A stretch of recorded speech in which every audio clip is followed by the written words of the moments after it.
Bucyrus City Council Special Finance Committee meeting, January 31st, 2024. The time is 6 p.m. This meeting was called by Mayor Bruce Truca. The members of the committee that are present are James Mee, Christopher Moritz, Vicki Deshawn, and Kevin Myers, Chair. And we'll call the meeting to order at 6 p.m. Before we get into the public participation, I want to go over a couple of things. We're going to hear from Auditor Lewis as well as some committee members prior to the public participation. The committee is asked, though, to refrain from making any motions, requesting any legislation until after all members of the public present tonight have had a chance to speak and be heard this evening. I also want to point out that this meeting was called by Mayor Truca for the sole topic of consideration of reducing or eliminating the out-of-town credit for tax and income tax. No other topics may be discussed this evening. It is important to note that we're going to hear about troubles with the general fund and not with any of the other funds. So I want to just take a moment to explain, because a lot of the people in the public don't understand this the way that it's laid out. We've got suggestions that, well, you could raise water rates, you could lay off your street crews. Somebody said, well, the street sweeper comes by my house twice a week, we could stop paying that guy. All of the enterprise funds, our sewer funds, our water funds, the stormwater fund, those are all separate from what we're here discussing tonight. What we're looking at tonight is the general fund. The only employees, for the most part, that really are made up out of the general fund are police and fire, save maybe a couple of small intricacies here and there. So they aren't really going to apply to this conversation. I want to make sure that that's understood. With that being, I'm going to turn this over to Auditor Lewis. Could I say something first before she starts? Sure. Microphone. Oh, sorry. You mentioned that the purpose of the meeting tonight is to reduce or... I think I worded it revocation or reduction of. Okay. Reducing or eliminating. But our special meeting announcement says that the purpose of the meeting is for the revocation of the out-of-town tax credit. I assume that. Nowhere does it say reduction. Okay. Revocation, which means totally do away with. All right. So that's the purpose of this meeting. So if we're going to be talking about something other than... It doesn't say complete and total revocation, so it could be partial or full revocation. Well, I'll beg to disagree with you on that. Auditor Lewis. I'm going to head up to this microphone here. I can address you all. And I already want to apologize because I did not realize being auditor would require quite as much communication skills as it does, so sorry, everybody. Okay. So we're here today to talk about the issue that the city is having with revenue and getting in revenue. As Mr. Myers said, most of our income tax revenue, nearly all of it, goes to pay for our safety forces, so our police and fire. We recently had a large raise for fire, and there will be a large raise in 2023 for police, just to keep them in line with what they should be paid and what cities around here should be paid. You can go ahead, Kurt. Initially, I want to discuss population. So since 1990 onward, you can see there is a slow but steady decline in the population of Bucyrus.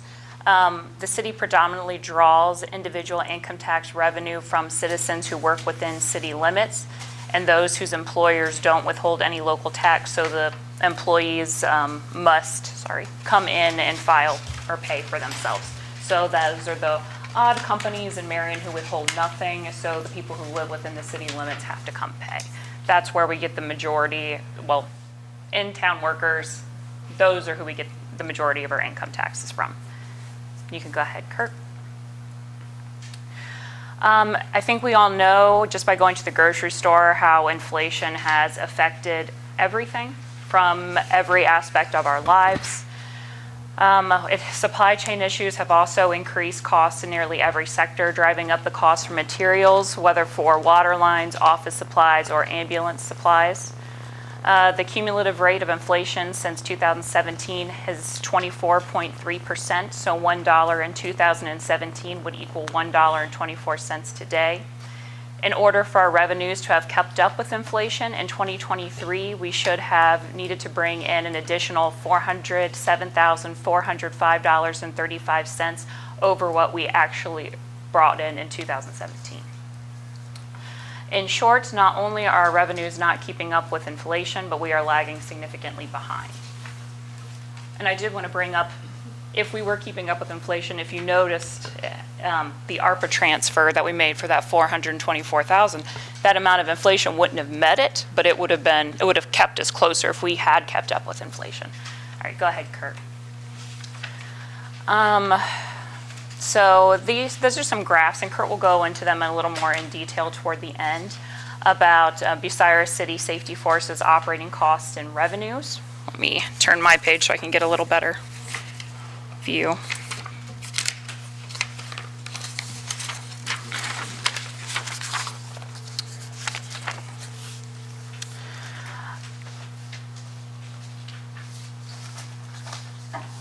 So as you can see in the bar graph at the top are the percentage of our general fund going toward police, fire, and budgets stayed relatively the same until about 2022. That's when we took over ambulance, but there has been a lot of conjecture, a lot of talk about the general fund taking up 80% of our fire and safety forces taking up 84% of our general fund. But as you can see, Kurt has adjusted in the graph for our revenues that they bring in to show that although, yes, it is still on the rise, it is not entirely, we don't want to blame safety forces. They're good people, right, Chad? Yeah.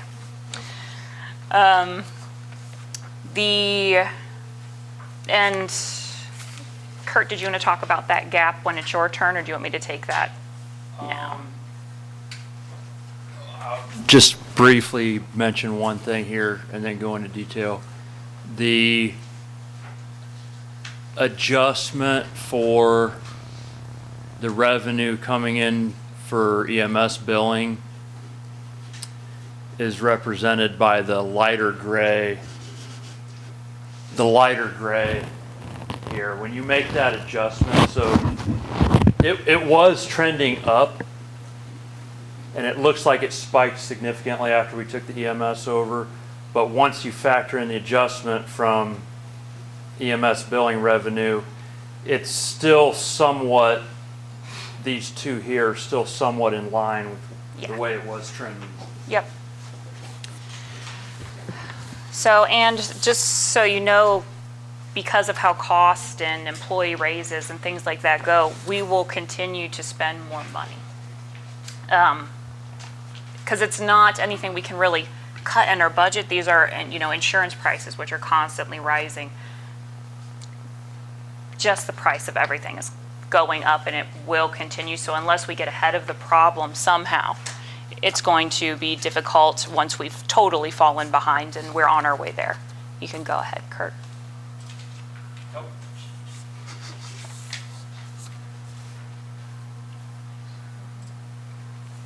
All right, fire versus police. They're good guys, both fire and police. We have two wonderful departments in our city.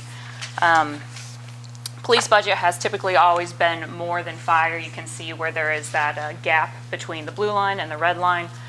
That is also because they have fleet maintenance, they have higher expenses typically, at least more than the fire department did until they took over ambulance services.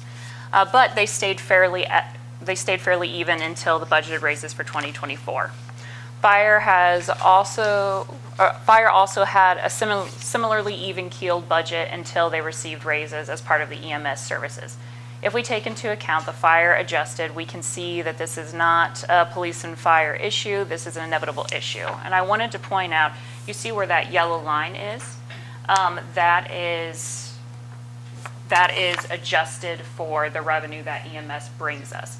And though there is a dip there, we actually had to pay back pay to fire in 2023, but it was actually for 2022. So that dip and spike, it was more of a gradual curve upward in all actuality. So then you can see that if you follow that yellow line and pretend it's a gradual curve, you can see where police and fire are still actually maintaining a very similar trajectory. They're just both increasing as time goes on. I want to make an additional Yeah. comment. So the fire, the red graph is what their actual budget is.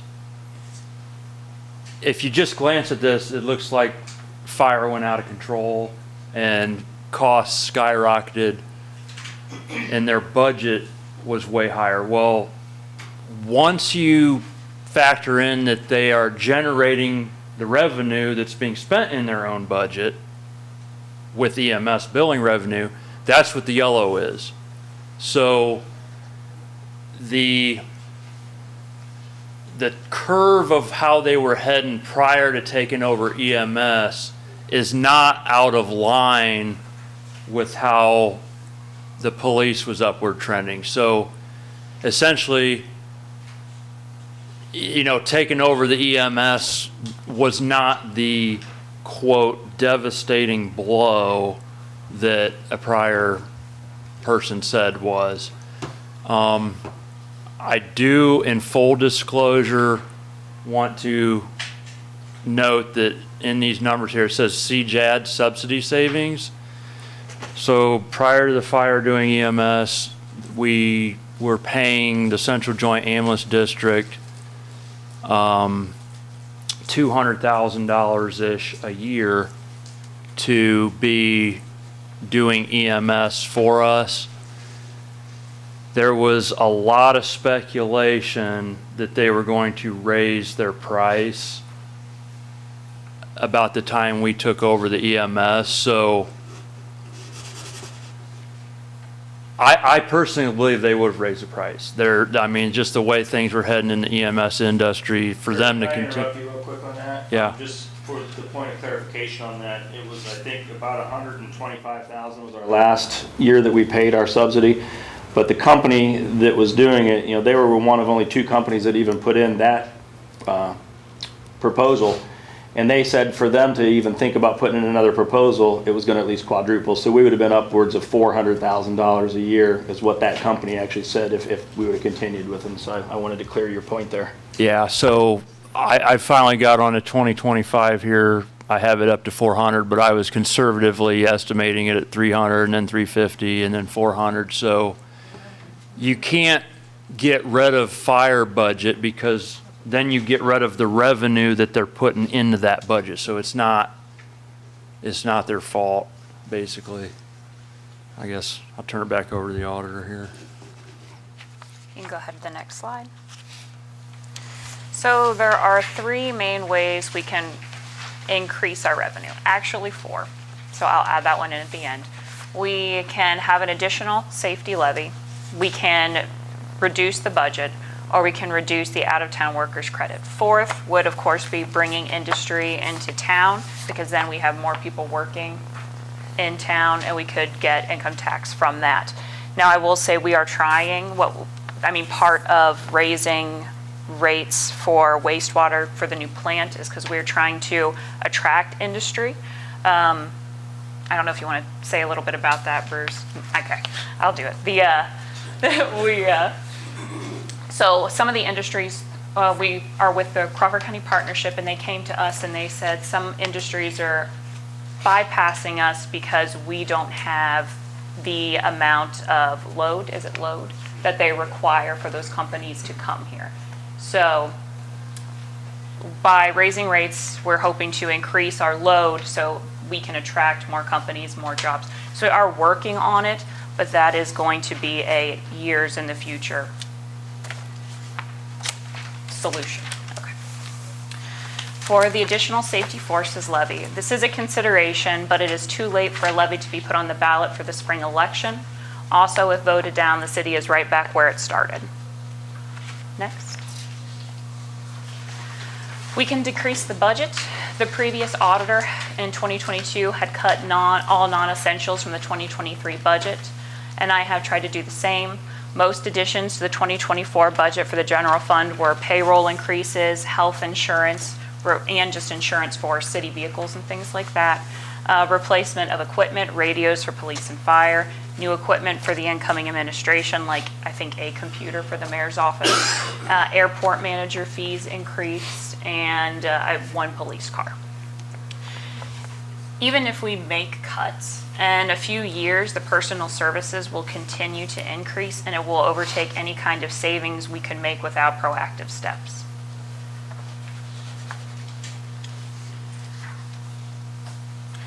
Reducing the out-of-town workers' credit as a third option.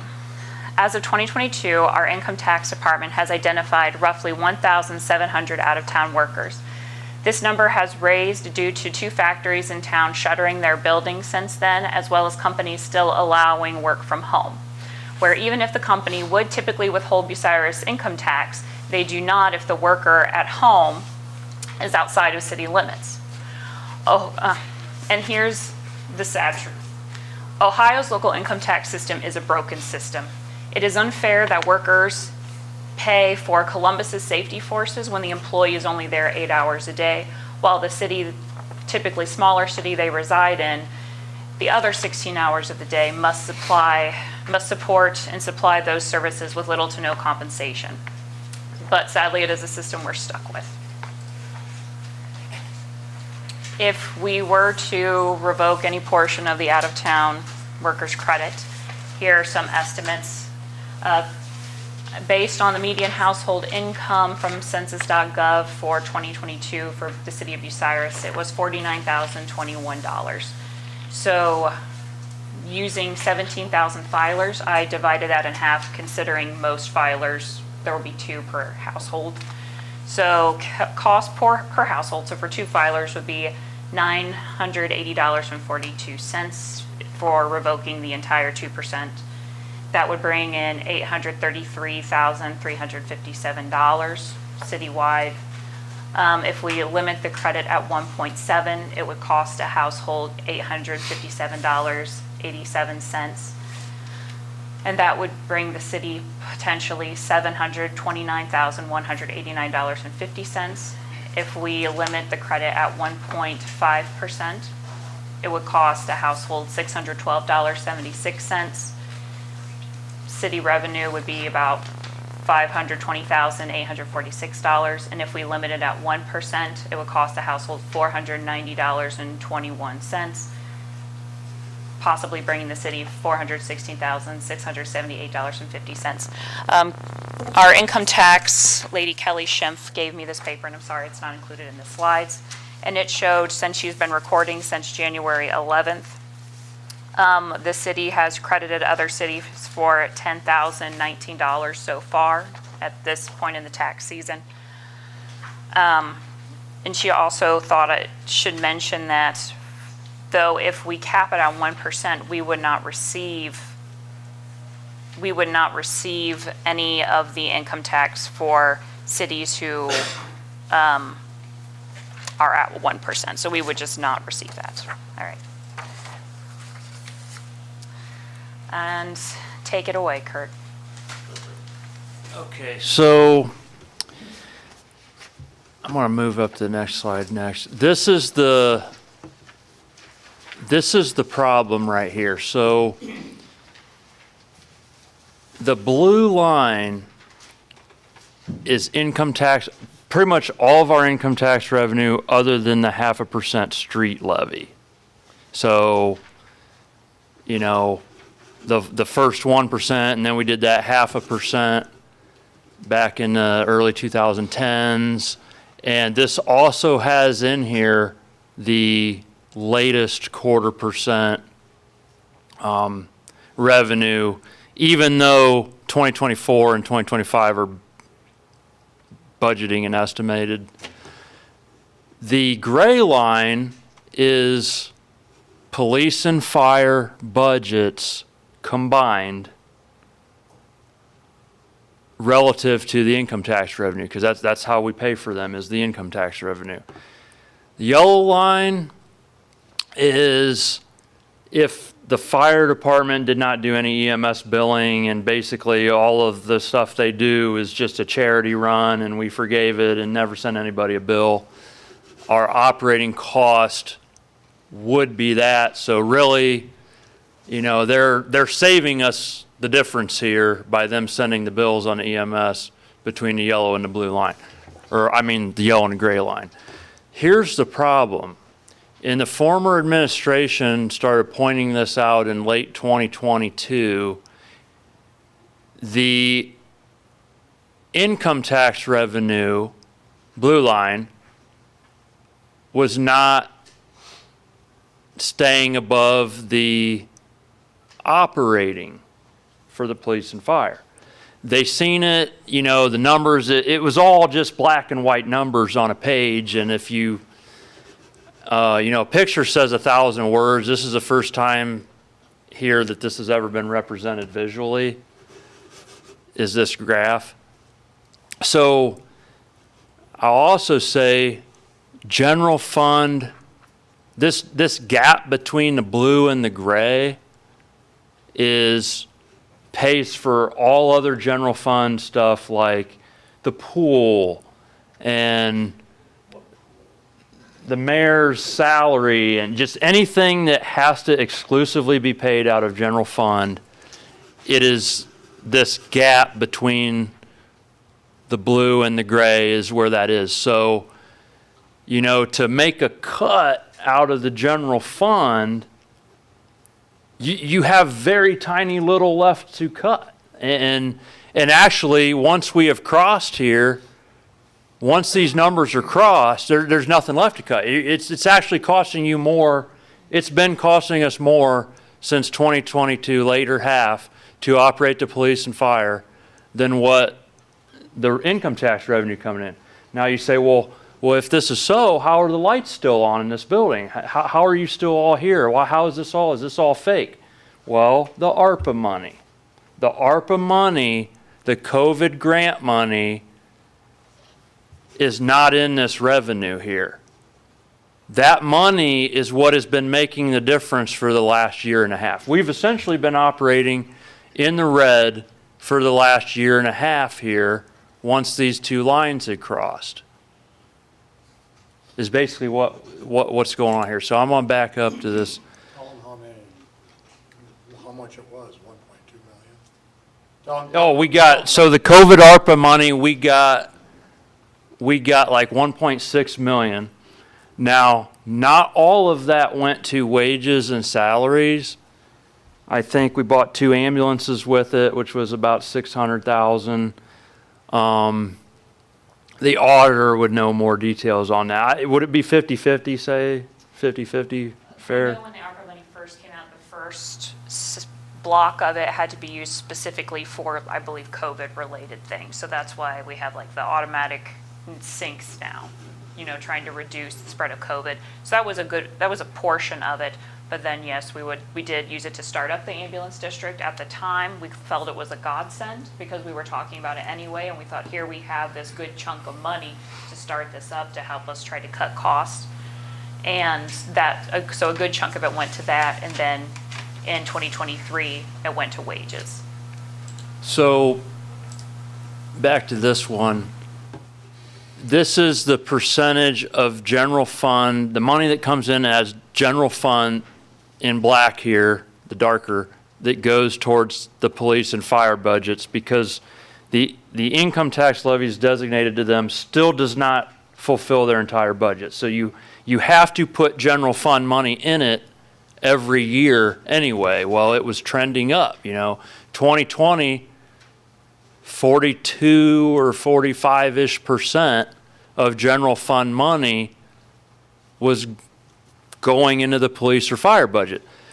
We have all the cuts that an administration can do out of the general fund, the more cuts they do in other areas to then put money towards police and fire, the more that this black line goes up.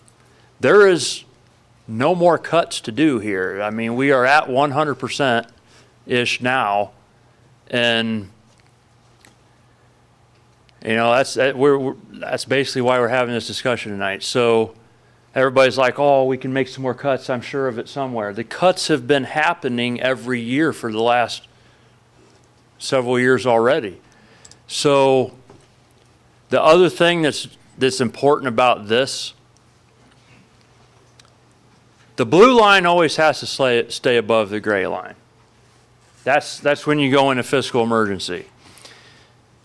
There is no accommodation in this operating budget here, the gray line being the operating, there's no accommodation in here for vehicle replacements, ambulance replacements, police car replacements. This is just straight operating, paying wages, basically, is what we're at. So we don't even have enough money to pay them their wages, and we don't even have any money to pay for any more cars and stuff. So this isn't good.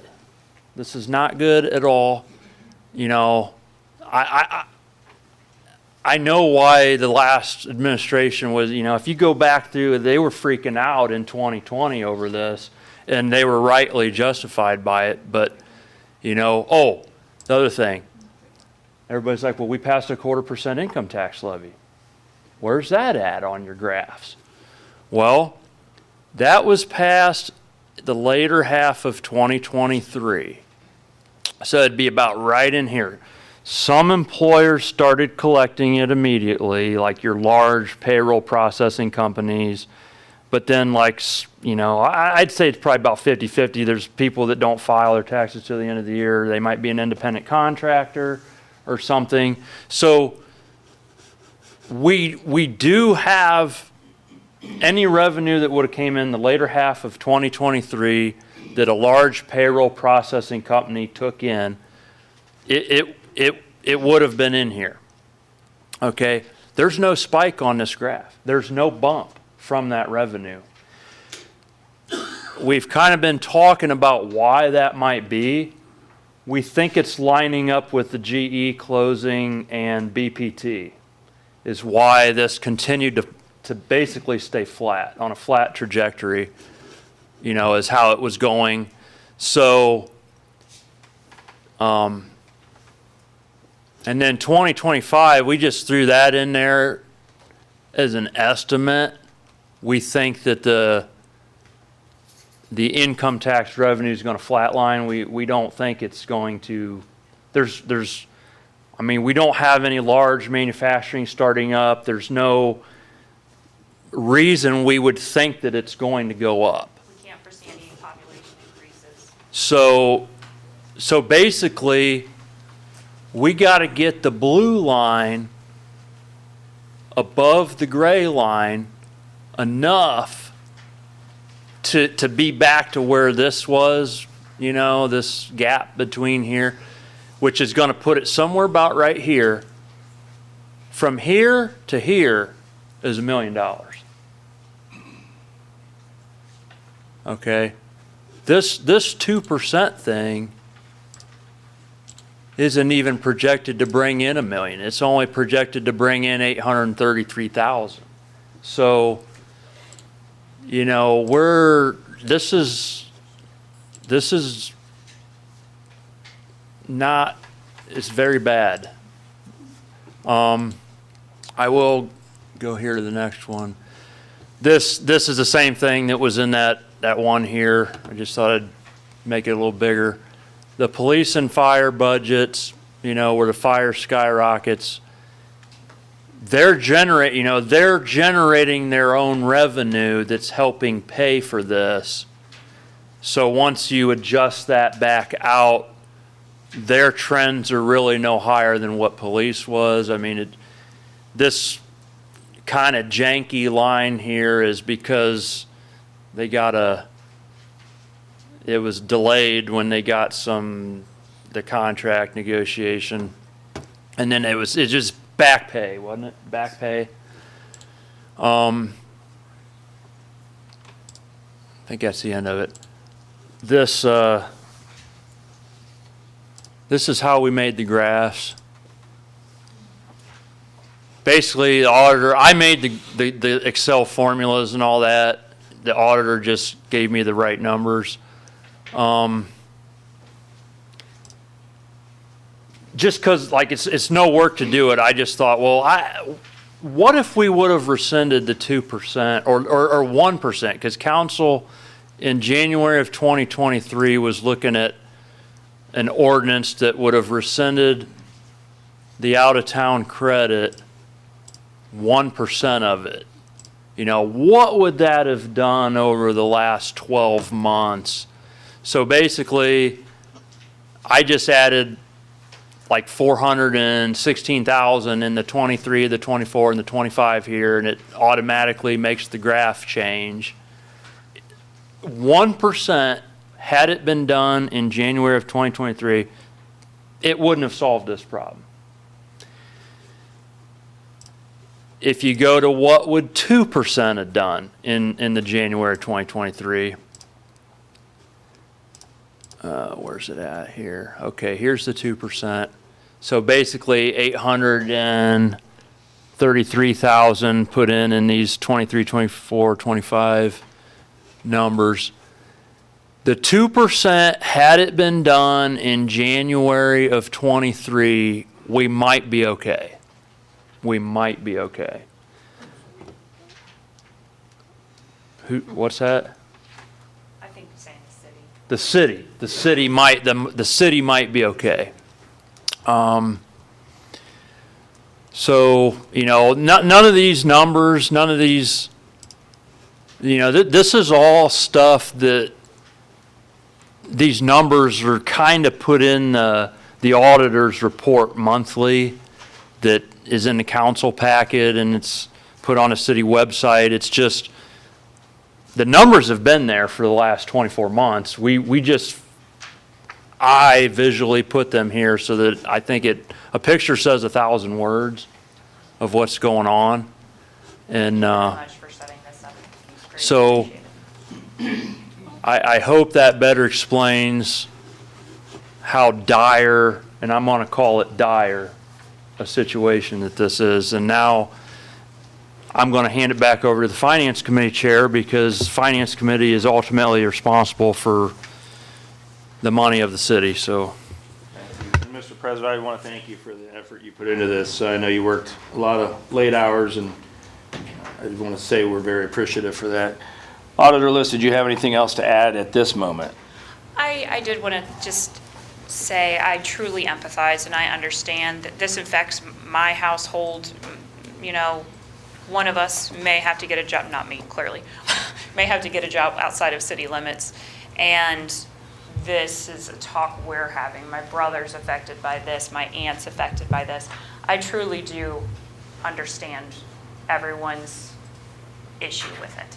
And I wish we had a lot more solutions to this problem, a lot more that council could do. So that was it. I'll go sit down. Mayor Truca, did you have anything you wanted to add at this moment? What I wanted to add is we have recently met with a major employer here in town, and they sat down with us and talked financial numbers, and they brought to our attention as well. When COVID hit, they went ahead and allowed all their employees from working 5 days here in Bucyrus to fully working from home and doing all their work from a home computer. And so the city of Bucyrus 2 years ago really took a major hit on income coming into Bucyrus. And right now they just sat down with us and told us that here in the near future they're going to start bringing their employees back, but they were only going to bring them back from total staying at home to coming here to work in Bucyrus 2 days a week. So there will be some revenue, but not much. Not like it would be when it was pre-2022. And the other thing is that Greg White kept coming to our council meetings and talking about buyouts.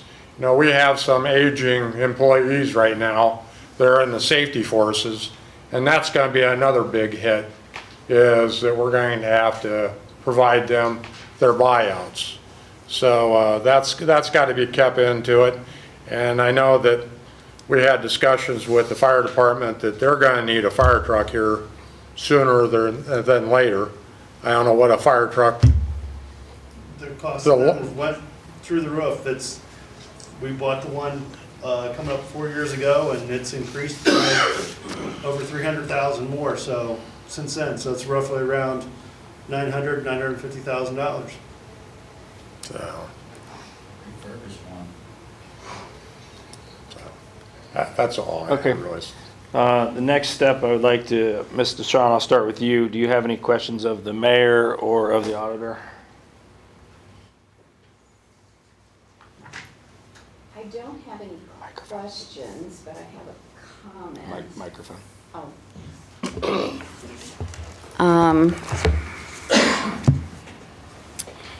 On your sheet here, where you have listed ways to increase revenue. And I'm going to bring up a topic, and it's not going to make certain people happy. But I'm trying to understand and just bear with me here while I get my papers.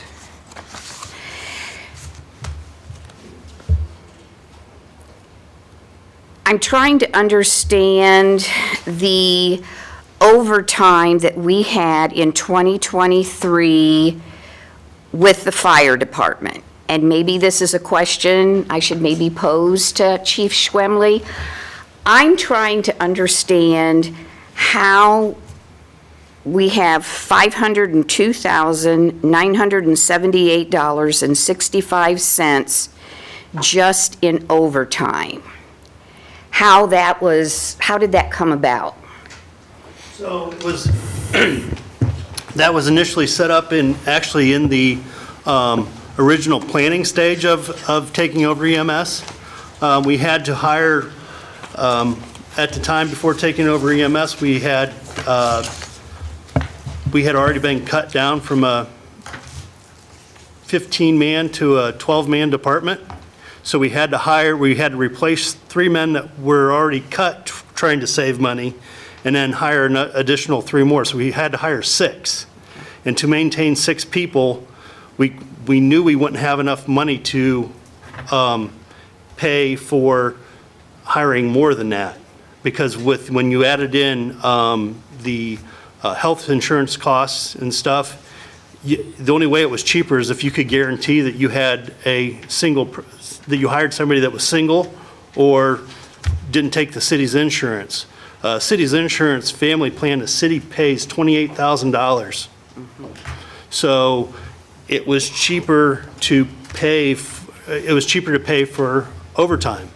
At the time, the wages, the additional thing is the wages of a starting firefighter were a lot lower than what somebody is if they're just off the street. So, I didn't say that right. this. More or less meaning somebody that's been there for 2 years when they top out, so.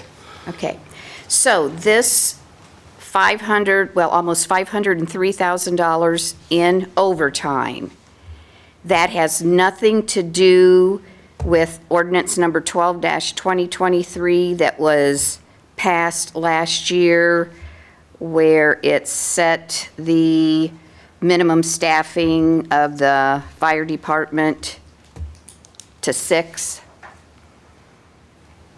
Had a small effect on it, but we've been always operating that way since the very beginning. Did I ask that question correctly? I mean, I've been told that this $503,000, the majority of that overtime came about as a result of the change in the ordinance where we said the service safety director shall have exclusive control and management of all employees of the fire department and may establish rules and regulations to further efficient operation of the department, save and except minimum staffing of the fire department shall not be reduced below 6 members of the collective bargaining unit. And you were on the Health and Safety Committee, Kevin, when this was passed. So can you explain I mean, The need, you want an explanation for why we passed that? well, yeah, and does this affect why we have this 503,000? Yes, it does affect it. In a nutshell, the reason that we passed that was we didn't trust the previous administration. They had a vendetta against the fire department, and that was the reason that we passed it. And that's one of the things that we plan on discussing next week, to be referred, is to look at that. Okay, that was going to be my next question. I mean, I'm just sitting here thinking, we can't just look at, I mean, well, you have your list here, ways to increase, so I'm thinking this needs to be added to that as well. Yeah, we just knew we couldn't discuss that part tonight. Okay, okay. Thank you, Chief Schwemley, that, I'm learning. I don't understand everything, and I'm not unless I ask my question. So, okay. That's the only thing I have for right now. Mr. Moritz, any questions for the auditor or mayor or council president? No, not really any questions right now about it, but like Vicki was saying, we got to go and all aboard approach to try to get out of this, just not one thing to try to get out of this. There's a lot more that needs to be discussed in our next council meeting. That's got to be really looked at hard. Mr. Me, same question to you. So as far as Chris goes, we need to look at all that. I was going to give you a broader scope of what was going on with answering the emails that I've been getting, but we're going to narrow that down a little bit. Because it really doesn't have anything to do with this. Been several informational meetings with finance, with Kaylee Lewis, Auditor Bruce Truca. We're trying to figure out what's going on. And so, obviously, we've got this much coming in, we've got this much going out. We have to control this however way we can. One of the things I was looking at was the RETA. It's a Regional Income Tax Agency. And if you guys got a paper, that's what all these little lines are back here. The average for the tax credit for 480 some municipalities is 0.89. That's the average.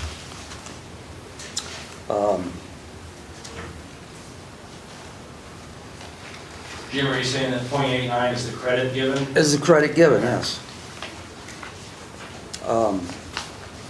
You can go online and look at this. Just look up RETA. Deposit. Let's see. January we have a deposit account. We have a budgetary account. We had to pull, on average, we pull 1.68 out of our depository account to put it in our budget account to cover all the bills that come out. In January, we had to cover 2.22 million, right? 2.24 million. So that was $800,000 more, just because of increase of everything. We can't keep doing that. There's not enough money in that budget account. If we don't, it looks like we're going to go into fiscal emergency sometime at the end of the year. That's where the state comes in and starts making all your decisions for you. One scenario that I read online, and you guys can go online and look at this, the state come in and paid all the bills off. And they also added a 13.8 mil on everybody's property tax. So that's what we're trying to avoid here. I'm sorry, I'm not a good speaker. I'm just not Kevin or Kurt. But I look at this stuff, I sort of understand it. I'm learning more as I go on. So that's all.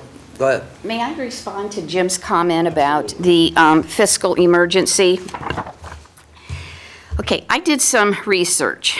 Now, there's 3 different fiscals. All I've been hearing is fiscal emergency, fiscal emergency. First off, you have your fiscal caution. Correct. Then you have your fiscal watch. Then you finally have your fiscal emergency. And it goes on to say what determines a fiscal caution and what determines a fiscal watch. Yes, there is. But the big thing here is it says to determine whether a local government has fallen into fiscal caution, and this is taken from the Ohio Auditor's website. Again, to determine whether a local government has fallen into fiscal caution, watch, or emergency, the Auditor of State will review fiscal practices or conduct a fiscal analysis to determine the severity of the financial situation. That analysis can be requested by a government entity's leadership, or in an urgent situation, the Auditor of State can initiate that process.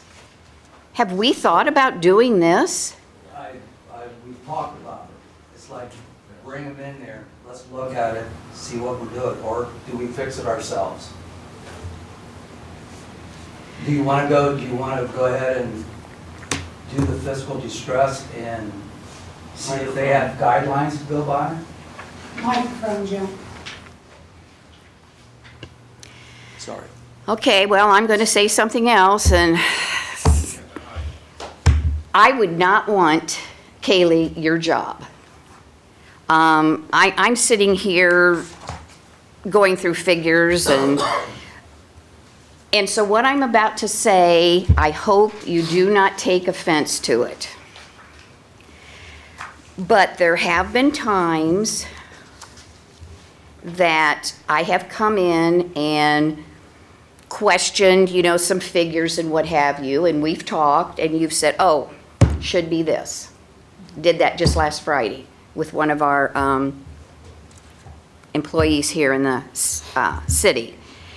And yes, that's the figure. So I go back and tell this individual, yes, this is the figure. And then he questions me, and I'm like, okay, let's go over and speak with Kaylee together. We come over, and then it's like, oh, this is what the figure is. And then it's like, wow, that's great. Well, then the next day, I get a phone call from the same individual telling me that he's come back over and spoke with you after having a conversation with the mayor, and you've informed him that what started out to be and I don't have the exact figure, but it was like 115,000, then went up to 330-some thousand, falls back down to like 68,000.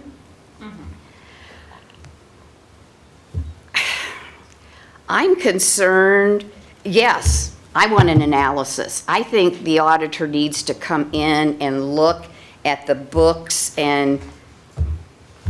Can I also say that a lot of that is the questions that should be asked. So like you admitted to me when you came to me that time, you said, I don't know if I'm asking this right, I don't know if I'm saying this how it should be said. So you went and got that gentleman, you brought him in. I looked at what the cash carryover was for the previous year. So that's what I gave him. And I said at the time, this was our cash carryover.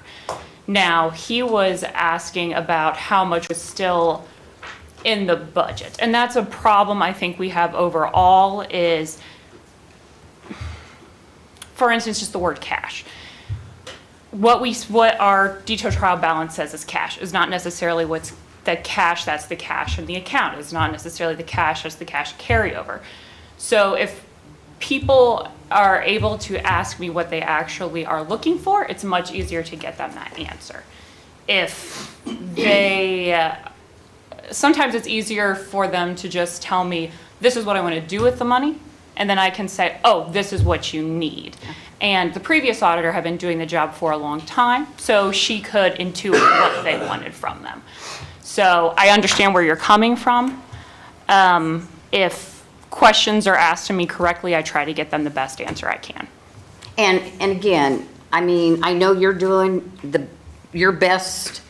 I know. Again, I would not want your job at all.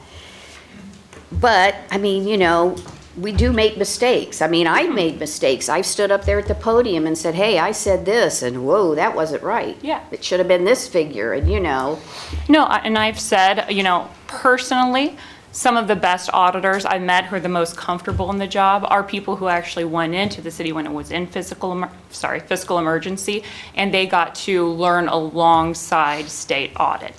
The problem that can come along with that is how much control do you want to give up of your government? That's, you know, if they say, okay, you're going to have to increase the income tax, if they say it limits your options depending on how deeply they want to get into your finances.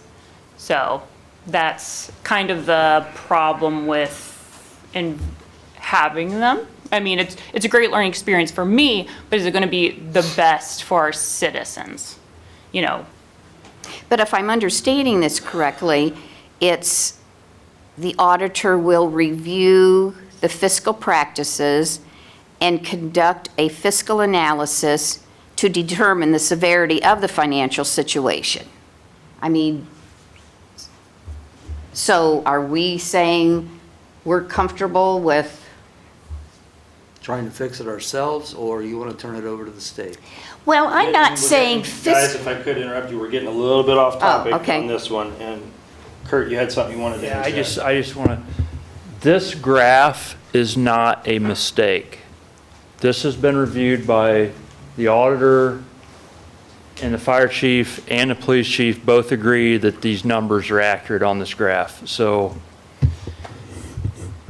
that's As all. far I'm as saying. the topic that you guys were discussing, I think we can bring that up next week in the regular finance committee meeting if we want to keep hashing that back and forth. So you're not looking for any type of vote then tonight? We're not to that point yet because the public's going to get a chance to ask their questions and speak here once you guys are done. I want to Okay. make sure we finish that. So you're I'm good done. with question asking, you're good with your questions of the auditor, the mayor, and the president? As far as questions go, yes. I did want to bring up, since James brought it up, some people I've talked to that are really upset about us trying to do this, and I understand why, is any levies that come up, the next street levy when it's due to come up again. A lot of them said they're going to vote no. They're not going to do it again. Because of what? To do that 2% of the 1,700 people who are out there. And that's completely understandable. You know, we all, whether it's our houses or our cities, you know, we have X amount of dollars to work with. So completely understandable. Jim, anything else question-wise at this point? No. I just have to wrap my head around this fiscal emergency stuff, I guess. Right. And whether, you know, whether that comes up now or later, that doesn't change. You know, these numbers are where they're at. So, But it's going to take up, oh, I'm sorry. It's going to take up to 6 months for an auditor to come in here, correct? Is that what you've read? No, I haven't read that. Okay. okay. We're getting ready to have the public have their opportunity. Everybody here will get a chance to speak and be heard. If you haven't signed in, if you do want to speak, we just ask that you do sign in. And I'm going to open it up to the public now that you can approach. I'm not going to set a time limit, Ray. I think what I'd rather do is, you know, if you've got 4 minutes of something you want to tell me, I want to hear your 4 minutes worth. We're paid to sit and listen to you, and this is a pretty big deal. So don't come up and give me 45 minutes. But if you want to go over 3 minutes, man, and if you've got something that you really want to say, I want to hear it. So podium's open. Just everybody be respectful of one another, and you know, you're all going to get to be heard, so. Can I remind you that you have correspondence that was submitted previous to this meeting? The one that's right here? Yeah. Yeah. And in the packet that you were over first. And then there was an email received about 4 o'clock today. You mind if I read these real quick, Robert? All right. Thank you. The first one was received on January 29th at 6:27 p.m. It says, I'm unable at this time to attend any council or committee meetings, but I would like to at least give my input towards the discussion of elimination and or reduction of the out-of-town tax credit. I'm completely aware of the financial strains the city is under and also realize it is not the fault of the current administration or council. However, it is your responsibility to do what is best for our community. I have complete confidence in the new administration to do what is right with the funds available to them. Having said that, if your intentions are to double tax me, then I do expect to see cutbacks such as hiring freezes, overtime freezes, people doing extra above of what their job description requires. A reduction in the billet, cutbacks on things no matter how minimal, office supplies, cleaning service, etc., I've had to adjust my lifestyle as my utilities, food, gas, and insurance has increased, and I expect no less from the city who receives my tax dollars.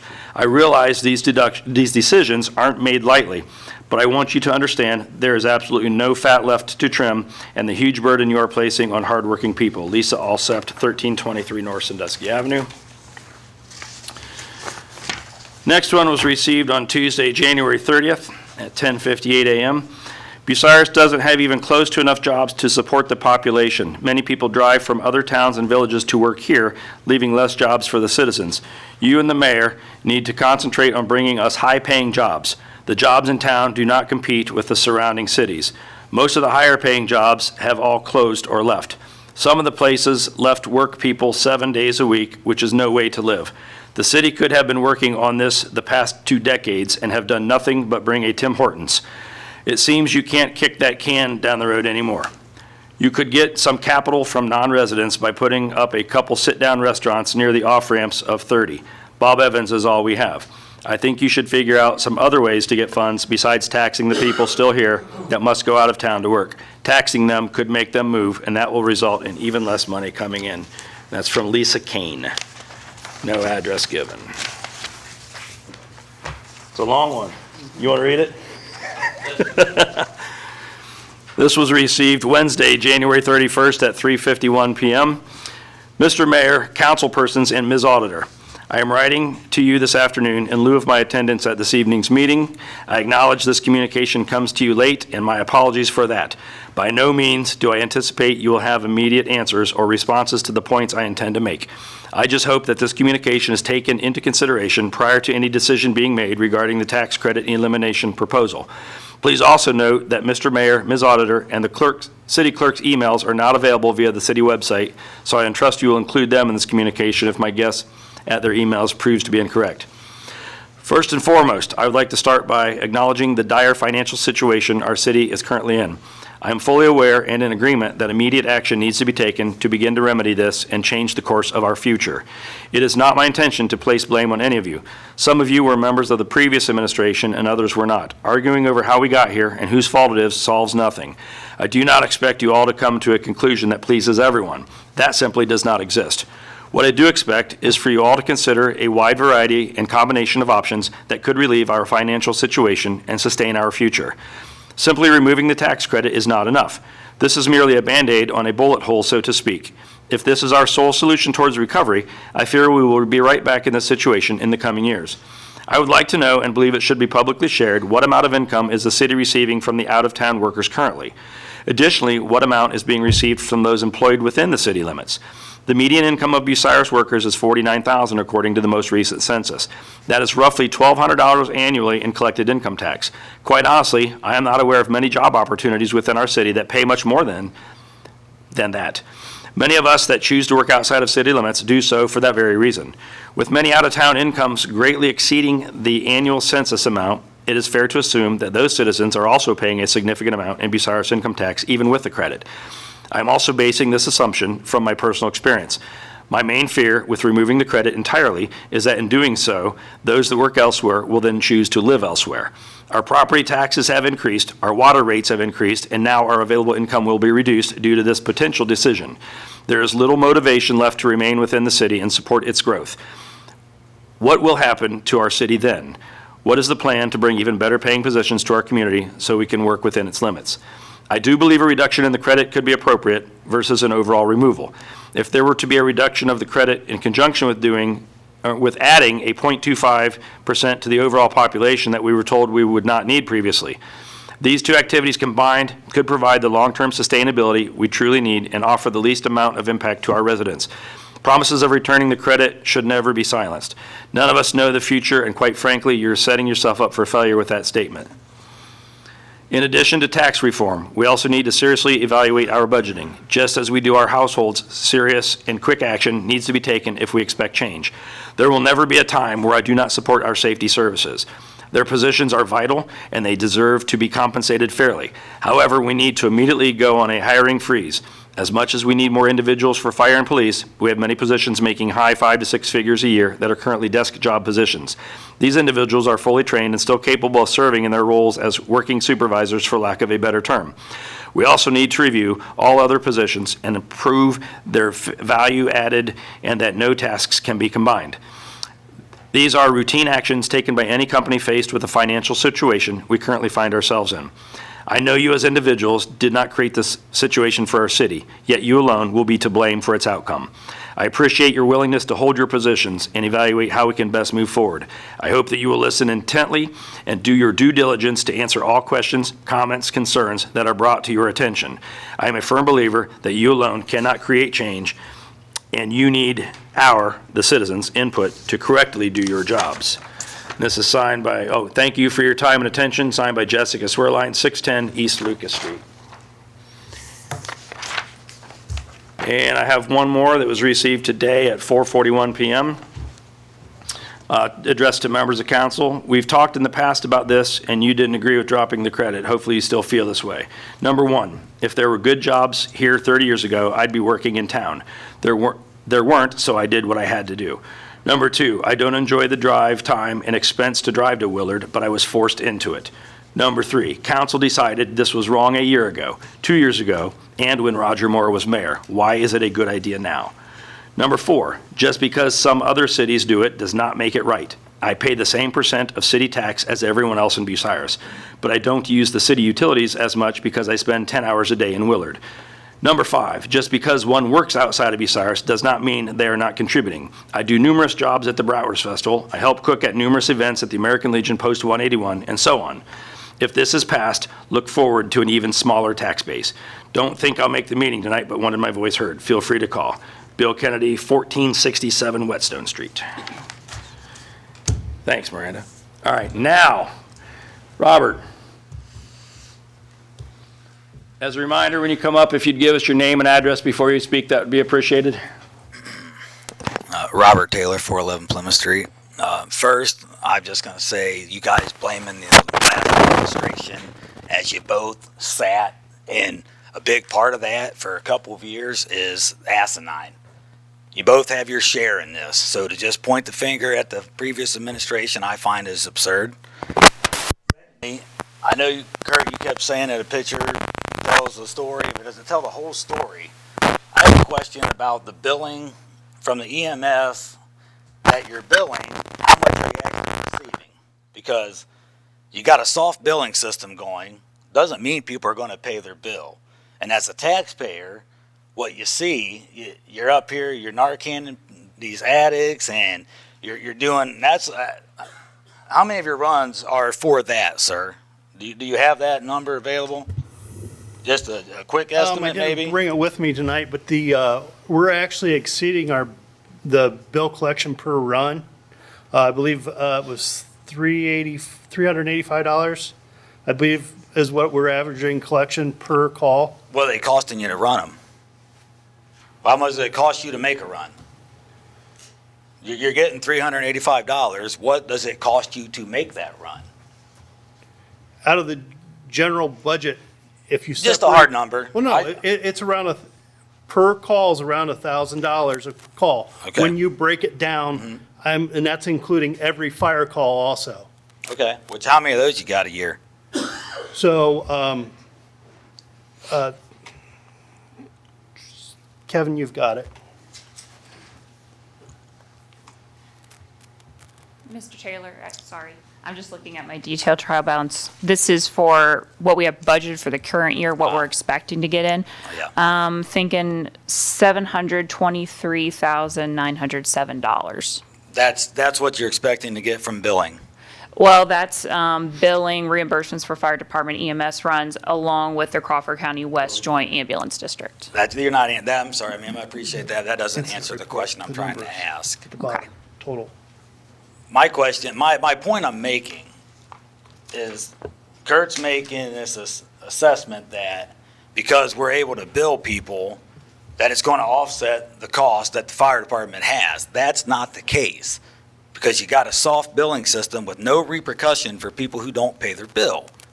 And even if there was a repercussion, there's still no guarantee they're going to pay the bill, which alludes to my point. It was probably a bad idea to not keep it privatized. $400,000 is starting to sound like a pretty good number, being that it cost us $500,000 due to the fact that you guys didn't trust the last administration.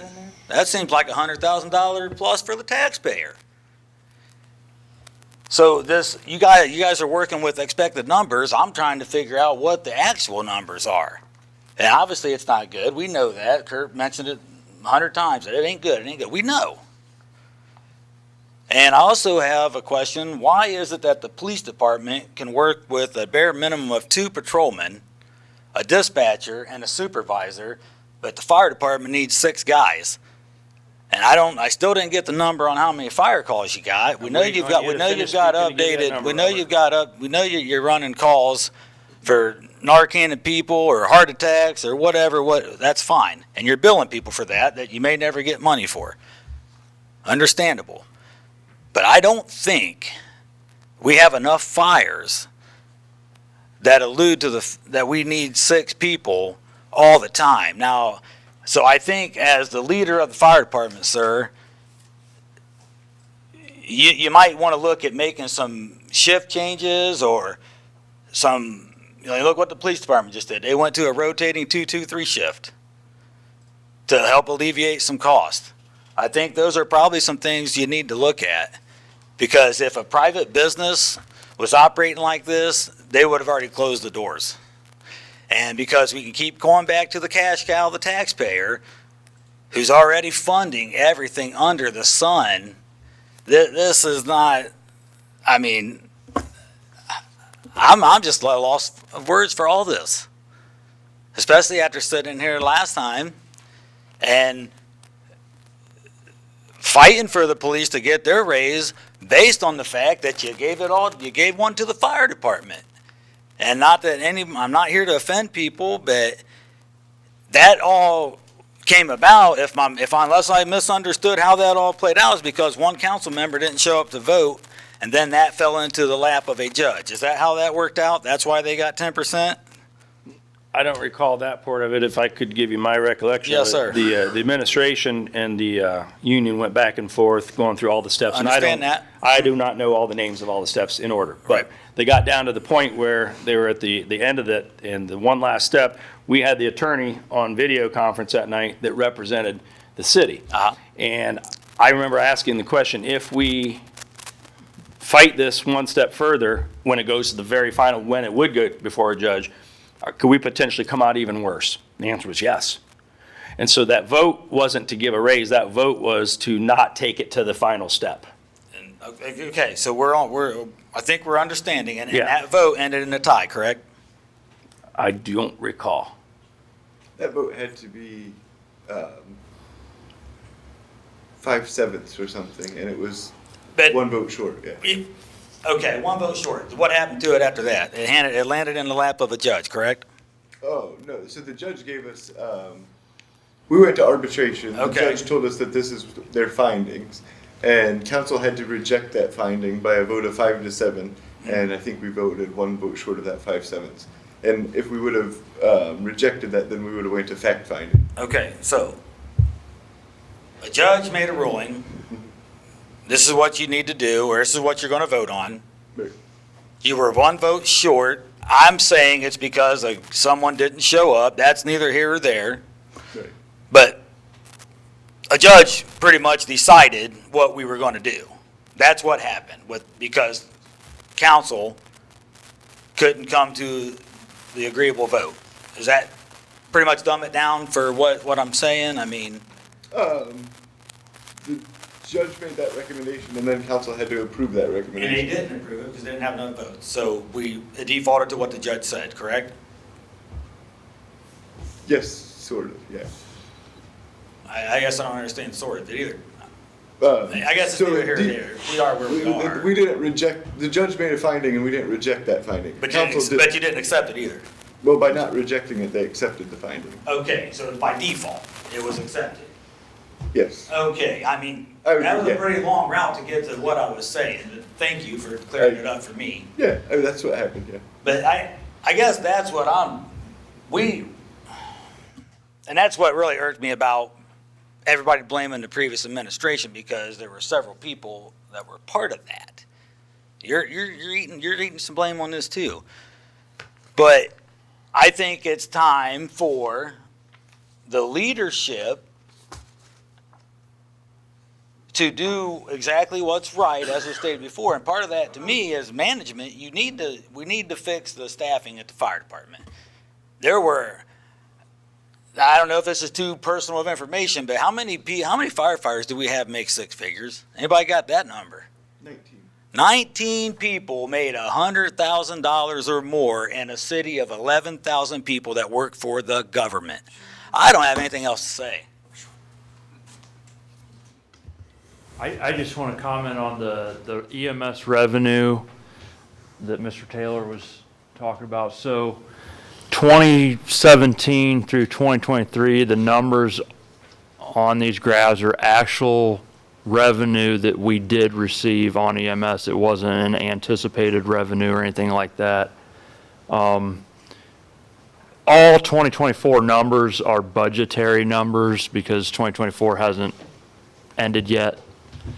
So that's the difference there. To the point on the soft billing too, Mr. Taylor, just to make a point of clarification, when you're funded by any tax base, which we are, the law says that we have to do the soft billing. It's not that we've chosen to. No, sir, I understand, but you did choose to by not keeping it privatized. That's my point. Well, one of the risks that, and I was involved in the decision, is that we ran the risk of maybe nobody put in a bid, and then we were left with nothing. Did you just say that 2 people put in bids that were The previous to the last term that we used. that were going to cost you $400,000? No, sir. The last time that we had a private service, so the 3 years before that, only 2 companies put in a bid. By the time that came around, one of them was no longer in business, and the other one was the one that said it would be at least 4 times as much if we even want to put in a bid, was what their manager told us. There was a lot of consolidation in the private ambulance business as well. There were, I don't remember the numbers now, but they went from 300 or 400 companies to less than 20 companies in the state of Ohio. So, hi, Ray. Ray Thitoff, 210 Ethel Street. I said it a couple weeks ago, I'm going to say it again. The past is the past. We're dealing with now what happened with the past administration. It's just in the past. We need to forget about it. I noticed tonight everyone's been talking about basically we're not going to go anywhere with this tax revocation of the out-of-town credit until we get some jobs in town. It's been said over and over and over. We need some high-paying, quality jobs here in Bucyrus, and doing away with the tax credit isn't going to change anything. And just out of curiosity, I'd like to ask voting council members, if this is revoked, is it going to affect you? Vicki, are you going to pay twice as much income tax? No, sir. Mr. Myers? Mr. Ritz, will you be paying twice as much income tax? Yes, I'll be paying twice as much. Actually, I'll be paying, if this goes through with the 2%, I'll be paying $3,200 a year. It'll be my half. I'm right there with you. Mr. Me, will you be affected? So you will not be paying twice as much. Mrs. Shireman, will you be paying twice as much income tax? I don't know, am I a voting member? You're a voting member of council. In all technicality, I'm City going to let you council. go because I know where you're going. In all technicality, we're not supposed to address the audience, but I think it's a fair question. If they want to answer, Well, I if they think don't it's want to fair answer, too. they I think have the to. public should be aware of that. Yep, that's why I'm going to let you Ms. ask. Sherrick, will you be affected? For part of my income, yes. You will be affected. You will be paying extra too. And I know Kurt doesn't have a vote, but Mr. Fankhauser, will you be affected by this? I do not work out of town. You will not be paying twice as much. No, I will not. Okay. Thank you.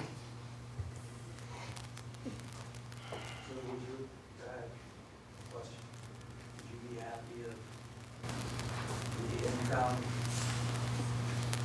taxes went up? And that's at what, 2.2? I like the idea of the property tax levy. Make everybody pay.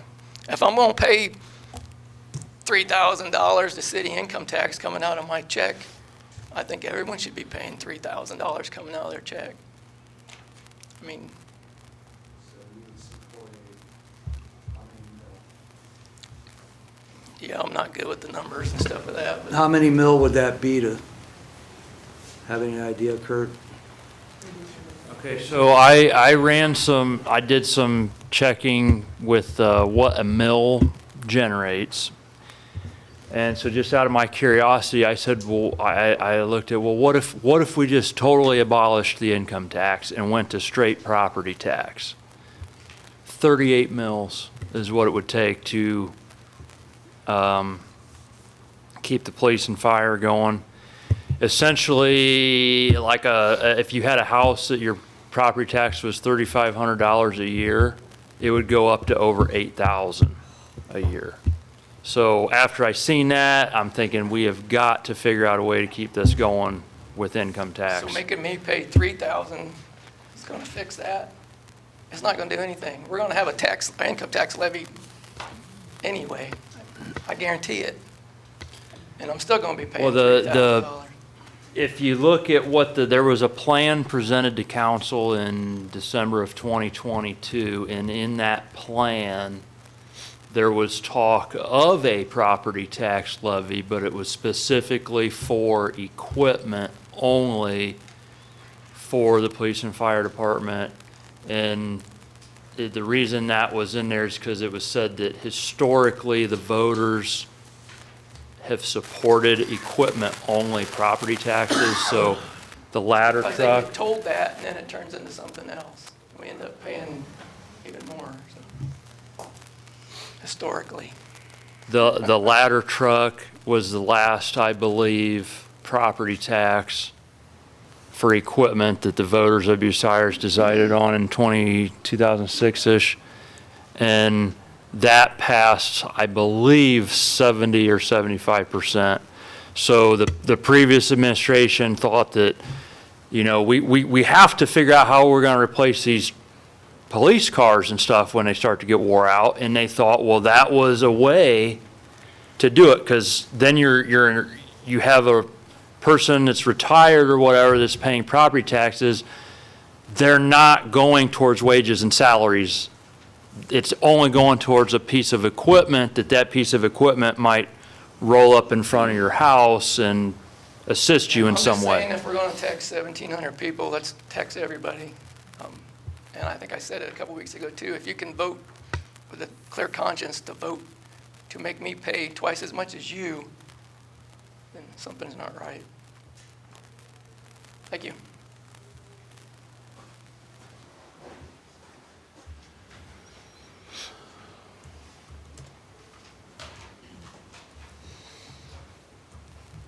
Hi, Taylor Pritchard, 1560 Rosedale Avenue.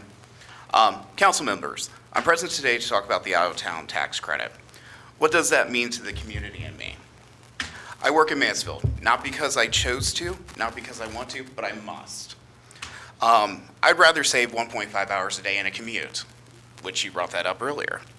I'd like to save money on things like fuel, wear and tear on my vehicle, depreciation on my vehicle, but unfortunately I can't. Just to give a little background on myself, I have an MBA with a focus in financial management.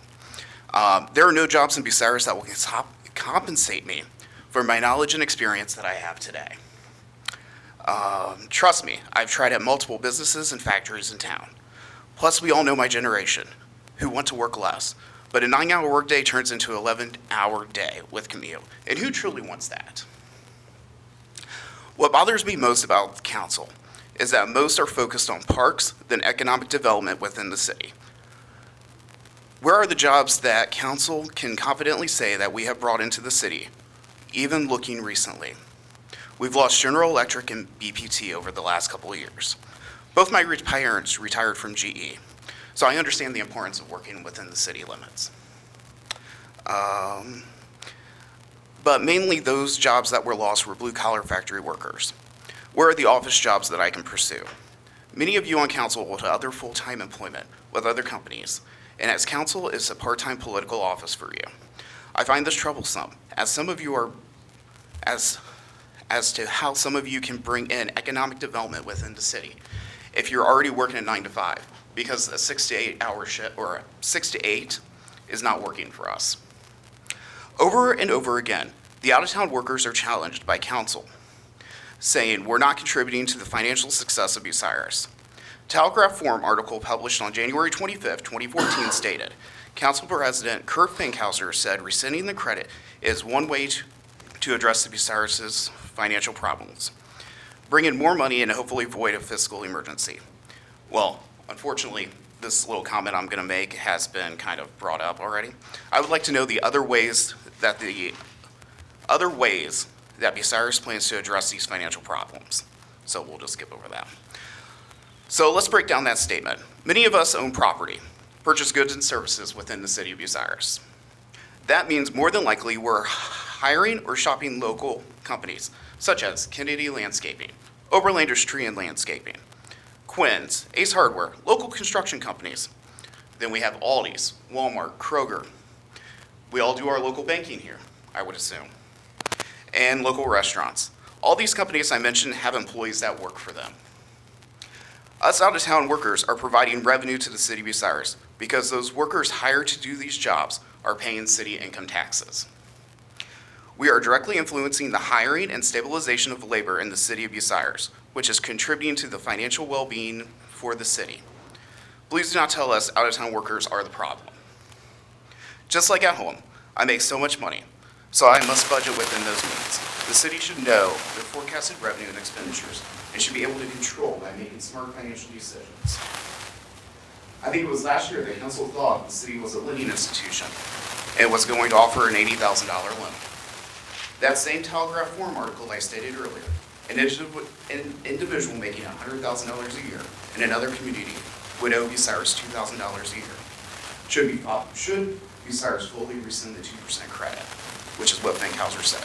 Well, that $80,000 would cover 40 people's tax obligation if they're making $100,000. But we just learned that $50,000 is legal. Guess what?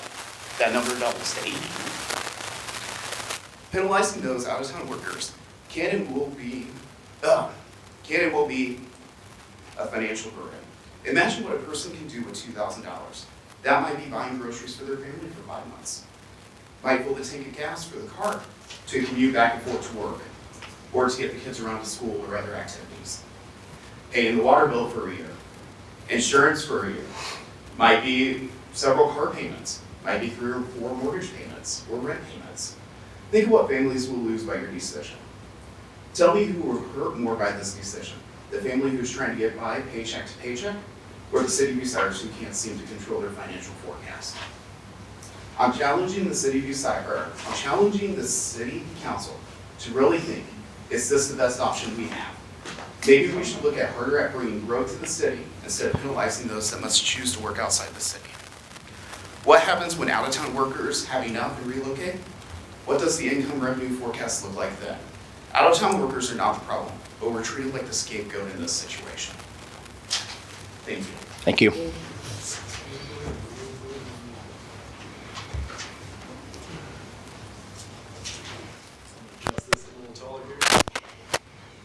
Max Miller, 135 East Kilbourne Drive.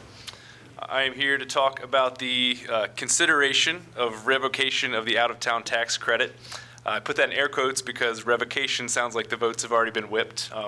As Vicki pointed out, it said revocation, didn't say reduction, so I thought that was all we were talking about. I didn't know reduction was on the table, so it'd be good to hear if that's an option. I would have preferred discussion of or even reduction of, but I've digressed already. So I'm one of the out-of-town workers that revoking this tax credit will affect. I've lived in cities big and small, here and abroad, but I keep coming back to Bucyrus because it's a good place to live. I recently bought a house here with my partner. She likes it here, and so do I. The main reasons we chose to settle down here were to be closer to family and friends. It's a safe community and a lower cost of living. I don't believe double taxation is going to be a huge draw for retaining residents and attracting new ones. The developmental sprawl that continues out of Columbus and has reached Lewis Center in Delaware and will reach Marion will continue to head this way, bringing people looking for an affordable place to live. That Intel plant that they're building in Licking County, there'll be people that currently live here that commute and others that consider Bucyrus an acceptable driving distance for meaningful employment. I say that not to put down our current employers in town, in which I would love to see more investment and assistance in growth, But the reality is that part of the workforce has had to go beyond city limits in order to find employment to provide for themselves and their families. We all shop around and we look for the best rate or a return on investment. So why would someone choose Bucyrus over one of the surrounding cities that will provide them a tax credit? Here's a list of nearby cities that provide a full or partial tax credit. I'll try to get through this quick. Cary, 1.5% tax rate, credit 1%. Columbus, 2.5% tax rate, credit 2.5%. Crestline, 2% tax rate, credit 1.5%. Delaware, 1.85% tax rate. They basically give you a half credit. Gallion, 2% tax rate, credit 1%. Mansfield, 2% tax rate, credit 1%. Marion, 2% tax rate, credit 1%. New Washington, 1.5% tax rate, credit 0.75%. Ontario, 1.5% tax rate, credit 1%. Sycamore, 1% tax rate, credit 1%. Willard, 1.75% tax rate, credit 1.375%. I appreciate Councilman Me for the info that the average RETA tax credit is 0.89%. I didn't know that. That's good information. In the TF article on January 25th, City Council President said the city is heading toward a fiscal cliff in which it may not be able to make its monthly payroll. More exact calculations will be possible after the end of the 2024 tax filing season, which we're in. So he says that every month the council delays action could essentially be $100,000 in lost revenue for the city that will put the city even farther in the red. That's interesting, considering he says in the same article that money may not fully come in until the tax filing deadline in April of 2025, next year, should the city take the entire credit away. I would like to see where that 100,000 monthly figure is coming from, and I appreciate the numbers and presentation beforehand. And also, when are we going to hit this fiscal cliff? In the TF article on January 29th, it states council can only change the tax credit. Everything else needs a citizen vote, and it is too late to put new tax collections on the ballot for this spring's primary elections. And delaying it until fall will not allow for the required amount of funds to be collected when needed. So if we need it by close to the fall and you take the entire credit away, but you don't get any of that money until after April 2025, then we're still going to hit the fiscal emergency. In the TF article on January 24th, Council President said right now we can have a window that can help us stay out of the red. So I ask again, what is that window and when do we hit fiscal emergency? According to the presentation beforehand, we're already there. According to Councilman Me, we might be there at the end of the year. So we'd like to know when that cliff is supposedly going to be hit. Are there more than 3 options rather than trying to balance the books on the back of a select few? Appreciate coming up with alternate options. I think we can grow that list maybe. I'll start thinking about that myself, see if I got any contributions. I'd like to be a problem solver, not just a complainer. I also questioned the presentation about the income tax revenue decreasing because according to that blue line on the chart, it looked like it was going up the last 4 years to me. That was an increase. Then it stabilized on the estimate, but I saw an upward trajectory. Understand the city has a revenue issue, and I'm open to an honest and transparent discussion, but I would hope this legislation does not get rammed through as emergency legislation so it can get the 3 readings it deserves and the citizens have a chance for public input. Appreciate the opportunity to speak. I look forward to any facts and figures that the Finance Committee, City Council, Council President, or the current administration can provide. I've been looking through the documents on demand. Appreciate all of that. That's good information. Will the packet and all that be in there as well that we got tonight? Okay, cool. Thank you much. Appreciate the time. I got a question. Sure. Would you be open to just a suspension of it for a couple of years, then come back on? Put that back in there. A suspension of it, I mean, what's that look like? Is it, in a 2-year, we're going to bring it to another vote? It would automatically go back on. We could have it wrote up that it would automatically go back on to, and you would automatically get it. So you're going to suspend it for 2 years, and then when that 2 years is up, it's back on the books? Yes. That's what you're saying? For 2 years, you're taking away, and it doesn't need a vote to come back on. It's going back on. It'll go back on automatically. We can do that, right, Brian?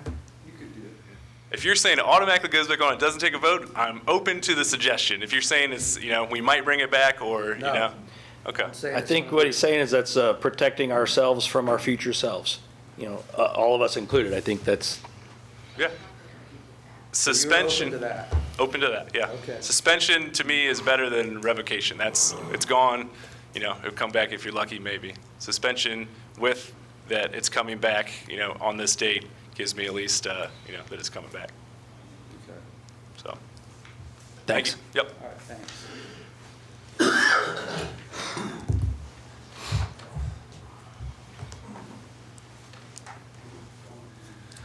David Cantley, 980 Victoria Drive. I'd just like to say the personal impact it's going to have on me. So originally, I'm not from Bucyrus. I'm from Tiffin. I spent 10 years in the submarine force as a nuclear operator. And when that time came to an end, I decided I wanted to come back home. I got a job offer in Marion, and given 2021 COVID market, Bucyrus just happened to be the best option at the time, and even then, I think I was offered number 6 in maybe 4 days. I mean, I had to make a decision very fast from several states away. I've gotten to like the town. I was somewhat familiar with it beforehand, just playing sports in high school, been to Bucyrus several times. Since living in Bucyrus for 3 years, the cost of my mortgage has gone up $140 due to tax and escrow. If this were to go into effect, I currently make about $30 an hour in my current employer, and I do have a skilled trade certification, stationary steam engineer. It's going to cost me about an extra $300 a month just since I've lived here in small town Ohio. I have not been looking for any other job. I've been pretty happy with my current employer, but to the best of my knowledge, I haven't seen anything that could compete with what I have right now. Just looking, this is my first council meeting. There's a lot, and I've only been here 3 years. I don't feel completely informed, but wanted to show up and try to learn. Mr. Fankhauser, you said the difference between the gray and the blue line is roughly $1 million? So to still have a little bit left over for certain things that have to be paid out of the general fund, the blue line would have to be about halfway here between this yellow and this gray, which that difference between that point and there is about $1 million. Because each one of these vertical bars is $1 million. You know, I'm just seeing here with the information I've been provided in the short time I've had to look at it, if we were to revoke the entire 2% credit and tax those people double, that would bring in $833,000. That would basically break us even for 1 year, and then the problem would just come back if it keeps increasing. I guess I just wanted to show what it would affect me. I mean, I do spend a lot more time in Bucyrus with local business than I do in Marion. I have my own coffee cup at Lulu's Kitchen. They know me very well. Quite a few other places. But. Yeah, and that's to the point the auditor made, that our tax system is kind of flawed in that respect. You know, it's what the state of Ohio has given us to work with. We don't like it either. But we're going to come and learn tonight. Yeah, we're glad you're here. If you ever have any other questions, you know, you said you're trying to take it on and learn. All of our email addresses and phone numbers are on the city's website. I encourage you to reach out to any and all of us at any time you have any questions. Thank you.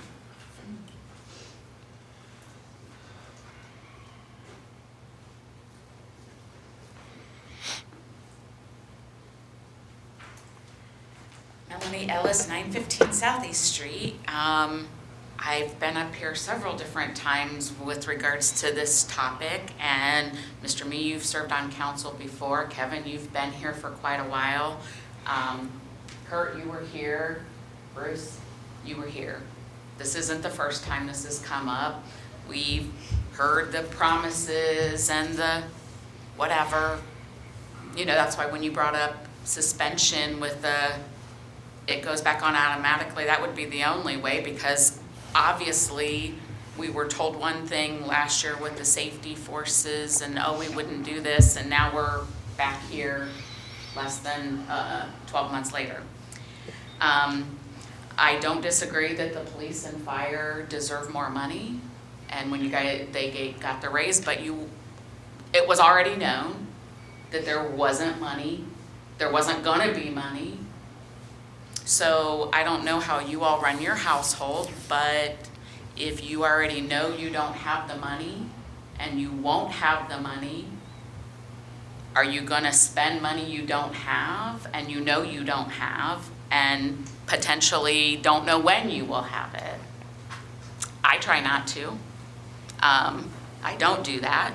I mean, I just got a call, took my car in, thinking I was going to pay $1,200 and got a call Tuesday that it's going to cost me $3,500.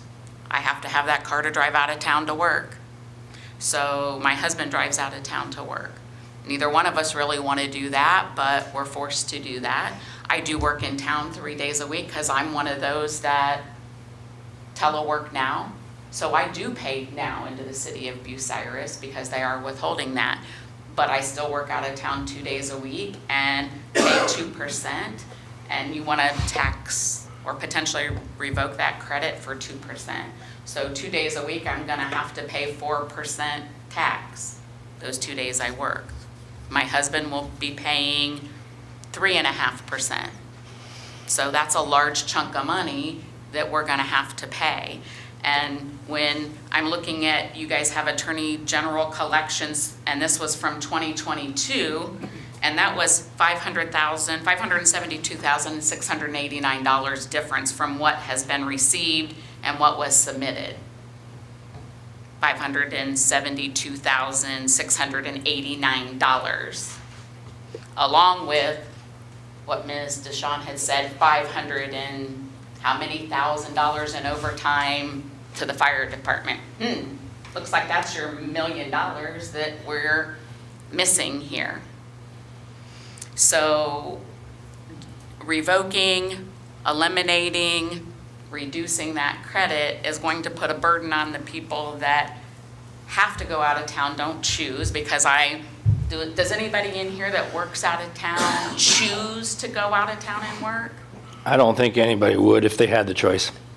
Right, so, and the jobs aren't here to support that. And when I heard 19 employees made 6 figures, I don't make 6 figures and I have to go out of town to work. 19 people employed by the city of Bucyrus made 6 figures. Kind of sounds like a problem to me.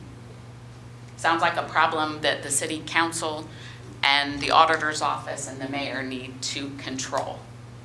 That was just firefighters. Okay, oh, just fire? Oh, that makes it even that much It doesn't better. make better. I mean, come on now, I would like let's, you to not misquote me. Yeah. So it's okay, just so firefighters. just I don't know the 19 total number. firefighters. So Correct. just 19 firefighters Correct. made 6 figures. That kind of makes it a little worse to me, but Oh, I know. I understand. Anyways. That's what I'm saying. like I said, so you want to tax those of us that have to go out of town more, but yet we've got 19 just firefighters making 6 figures. When the median income in the city is half of that. So when you gave those raises, and like I said, I don't say they don't deserve it, but you know, they froze our wages. We didn't get raises. We had to take cost savings days. Didn't get paid for it. So at some point in time, the city has to start looking, and I don't know about the rest of you sitting up here, but I think what Vicki said about having the state come in here, because we obviously know they didn't trust the previous administration. And, you know, we had one of the best auditors supposedly previously, and Joyce, Schiffer.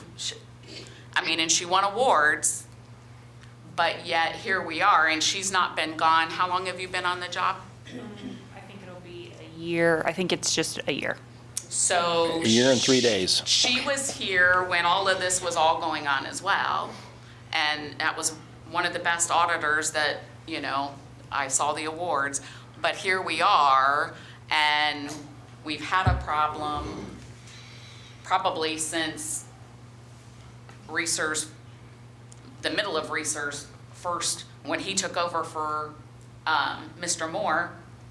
I mean, it didn't start long after that. So we've had a problem. It's been something that's kicked down the curb. I think Kurt was one that talked about the annexation when he was the president of council, and you know, and I know there's all those issues with that. And I know that you said that raising, or the people that get water services, that's not gonna do anything because that's gonna just give money to the water department. But I don't know about y'all, but I live in the city, and if I'm paying a high rate and 2%, because I'm not gonna get a credit, that the person that's living in Timken subdivision or in Nevada or wherever else we've given water to, and Timken as a company who doesn't pay their employees, it's not city, why aren't we charging them more? Because we've got a water treatment plant that we've had to pay for, and I mean, so that's, I don't understand why we aren't charging those folks that are getting our city services more when they're not paying any income tax to our city. So, I'm sorry. Again, it's something that should have been done a long time ago. And you guys have sat here before. You've sat here before. This isn't new. And I'm tired of it always being, let's go to the out-of-town people as our fix. You can't expect this amount, 1,700 people, to float the city for all of their bad decisions that they've probably made in the last 20 years. I mean, and unfortunately you guys are all sitting here, but you can't keep blaming them. You can't, it doesn't matter, but some of you have been here when it was all going on and did nothing. So, you know, your promises and your empty discussions don't help any. And asking us to keep paying more, I don't have that money. I don't have another, 3.5% or 4% that I'm gonna end up paying more to the city. I don't have that extra in my budget. So increasing people's salaries when we don't have the money should have never happened. Never happened. And I apologize to the fire and the police, but it just shouldn't have happened. And we talked, I think in the last council meeting, we got AFSCME contract. I work union and, we're in contract negotiations and it's going to mediation on the economic stuff. Do I think I'm gonna get a raise? Probably not. I didn't get one for years and had to live with that. And you talk about, well, we need to keep the people, the fire and the police here because they're leaving to go to other cities to work because they get paid more. Gee, yeah, so do I. So that excuse doesn't fly either when you say, well, we need to do it to keep them. Well, what about keeping the residents that live here that have to go outside of the city to work? You might want to think about keeping us here too. Because, like I said, I can go elsewhere where he provided me with a list and, I can go to Crestline and only pay 0.5%. I can go to Tiffin and get full credit. I can go to Ontario and only pay 0.5%. I mean, so I don't need to be bound to the city of Bucyrus. And you're not gonna get, these young folks. I said, Max is one. I said, my kids don't live here. They wouldn't come back here. What's here for our young graduates of high school and or college to wanna live here? Not a thing. You don't have, as Mr. Pritchard informed you, don't have a job that he could stay in. He's in my kid's age. So he's 30, 31. So you're not gonna attract new people to come live here when you're talking revocation, reduction, any of those things.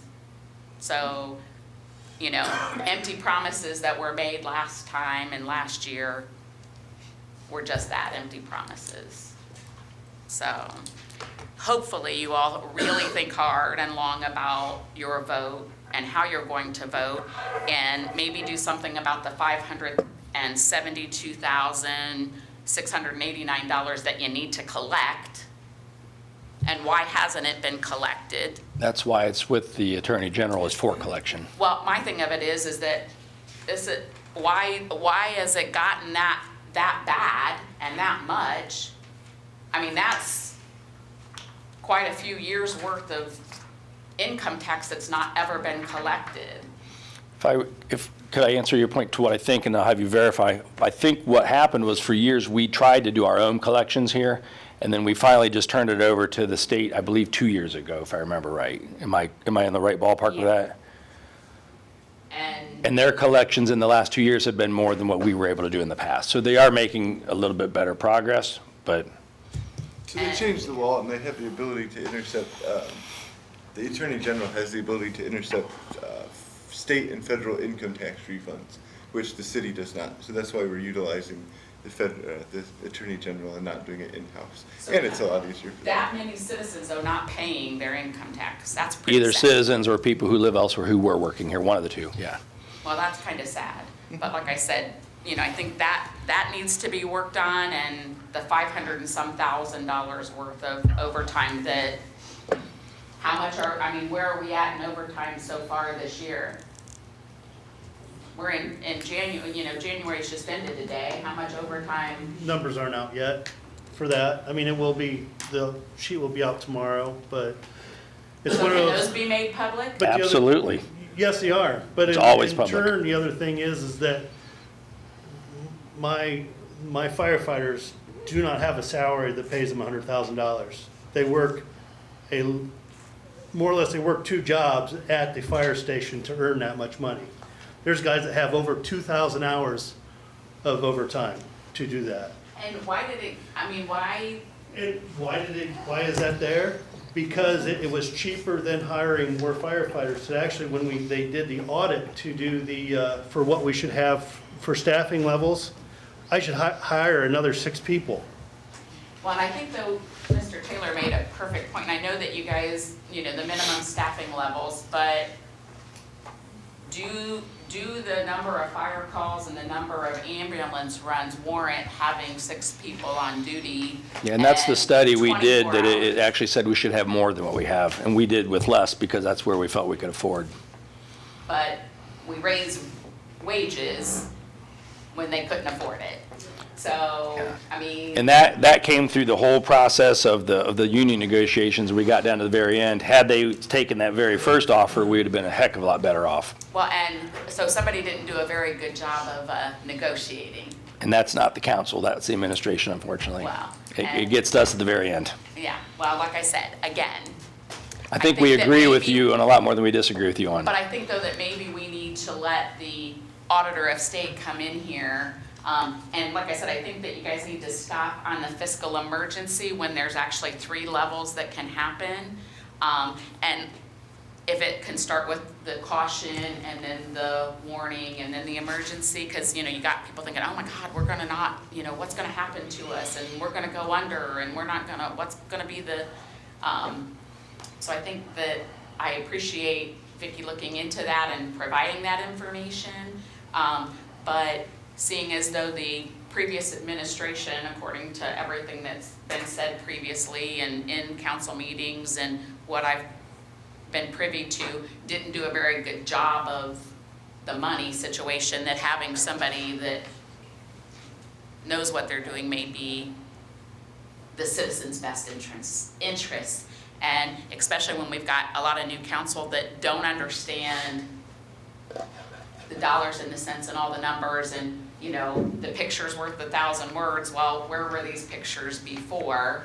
And Kurt was here before. So, come on, it's time to start taking the responsibility that should have been taken a long time ago. Could I respond? You to, may. Melanie's? Just as clarification. Oh, just as clarification, there are the 3 fiscals, you know, the fiscal caution and the fiscal watch and the fiscal emergency. Now, that's not to say that the state auditor could come in, or if the state auditor comes in, we may be past the fiscal caution. We may be past the fiscal watch, and we may be in fiscal emergency. But we're not going to know that until that auditor comes in, and there's different criteria that determines which fiscal arena you're in. So being in a fiscal emergency does exactly what to the city of Bucyrus? When you get to that actual emergency stage, they decide how and where and Yep. when you spend your money. Doesn't sound like a bad idea to me. But did you understand the point Mr. Mee made? What they did, they come in and pay all of our debts, and then they can assess a 13 mil levy on your property. Well, when he said it's a 38 in order to operate the city. 38 would come up with everything we need. You Well, still would that's be what I'm paying saying. your income tax and then get that on top of you. That doesn't sound like a good idea to me. I mean, like I said, if it's 38 and that's across the board that it's gonna take, I mean, no, 13 isn't a good thing if we had to pay that on top of, but then that's hitting every citizen in the city of Bucyrus and not just the people that work out of town. Correct. And, I mean, I don't want my mom to have to pay more property tax. I mean, I get when you're retired, you're not getting more income, but, you know, you're also here using the services a whole lot more than I am when I'm not working here. So, you know, I mean, but I think that where we're at, you know, and dire is what the term is being used, it's dire for the entire city of Bucyrus and every citizen that lives here. And not just the few of us that have to, the 1,700 of us that have to work out of town. So, and when only one member of council, if I heard it right, well, 1.5, because she said half of her salary is gonna be affected by the vote, kind of scares me where we might be. So, just give it consideration. Thank you. Thank you. Kurt? I just want to make a follow-up. A lot of people probably aren't aware of this, but the former auditor, Joyce, she is helping our current auditor quite a bit behind the scenes. Isn't that right? Yes. Yeah, I mean, that's basically why we're not, I don't know if you've read the Marion News, but there's some issues in the auditor's office in Marion, and I think because our former auditor has a very good relationship with our current auditor, I think that's why things, it's not the auditor's job is just to make sure that the numbers of things getting paid out and coming in are all right and stuff. It's council's job to find revenue and make sure that the city is properly funded so that then the auditor can have numbers to do things with. So, I mean, this is not our current auditor's fault. The former auditor was given warning signs in 2022 that this was coming, so. Well, I don't think anybody has said it's the auditor's fault. No. That's never been said. And that's not what I said either. But I said, I think that, you know, if this isn't something that just happened in 2022. This is something that's been happening. Kurt, when did you actually serve as council? Okay, so matching my serving up with the graph, I You don't came. need to tell me that. Just give me the. I years came you in served. 2021. I don't care about the draft and where you were serving. When it was this amount. I came in 2020, January 2020, and then I left in fall of 21. So this problem didn't really start until. Yes, it did. Oh, yes, it did. Yes, it did. It's been a problem. You called me a It's penny been a pincher. problem. Are you kidding me? You were up here. I was. All right, hold up. Let's, one at a time. I Come did back up not to the podium if you want serve. to keep talking. I welcome you back up here. That way you're on recording. Well, come on, Kurt. Now, don't tell me, if you were here in 2020? Is that what you said? I was here from 2020 to fall of 21. Okay, well, so I know it's been a problem since you were here, and before you were here, and when you were here. You sat in the chair, I know you talked about annexation as being a way. Why aren't we doing that? Why haven't we looked at that? So, come on. It's been an issue. It's been an issue. So don't sit here and act like it wasn't. It has been, and I'm not blaming Joyce. I'm not putting fault at Joyce. I'm not putting fault at Kaylee. It's not. But it's not something that is new, and you know, but when when you ask numbers and you can't get numbers and nobody knows the numbers and they're not clear, and because I've listened, I watch, I don't, you know, I may not always come up here, but I watch those meetings online. I've commented, so I don't know if y'all go back and look at those, Facebook and watch, but people comment, people say things, I've watched Vicky up here, I don't know, thousands of times before she got elected with, you know, ordinances. So when you can't even get the language right in an ordinance, you want me to trust you with my tax dollars and how they're gonna be spent? Come on. Come on. Mr. Chairman. Yes, sir. So I actually, okay, everybody knows I am a critic of the former mayor. I don't think that's any secret in this town. I sit here today and say I agree with what the former mayor said in the fall of '22, now that I am seeing the numbers now, that this problem was coming. I did not serve, I was not. You were here, you said in 2020, it was a problem then. It's been a problem. Yeah, This but isn't, it didn't just happen in 2022. Aaron, how long have you been on council? When did you come in? Halfway through 2020. It was a problem. Thank you. Thank you.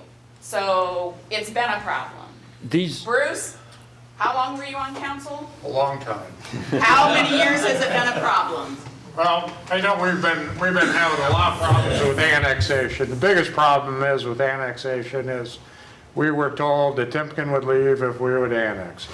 Where are they gonna go? Canton? Okay, who cares? And then At this point, I mean, they're costing us money. That's a lot of jobs. They cost us money. We provide them water. Who cares? We're not getting any tax dollars from them. And then when we started checking into annexation with Rob Ratliff, he said that more or less you'll drive business, and then the other part of drive business way.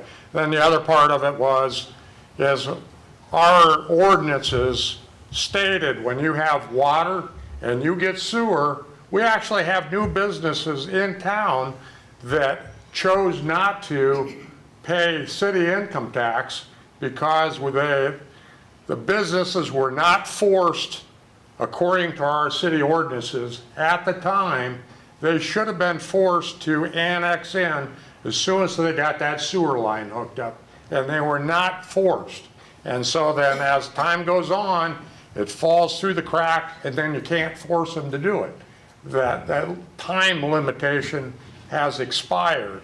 So, and then as far as trying to get annexation in, you can't force annexation. That's the problem. Which I get that, but do you provide them with city services? Yes. Why are we not doubling, tripling, quadrupling their rates when you're asking me to pay more and you're asking me to pay more city taxes and you're already asking me to pay more water and more sewer? Why are we not tripling and quadrupling their rates?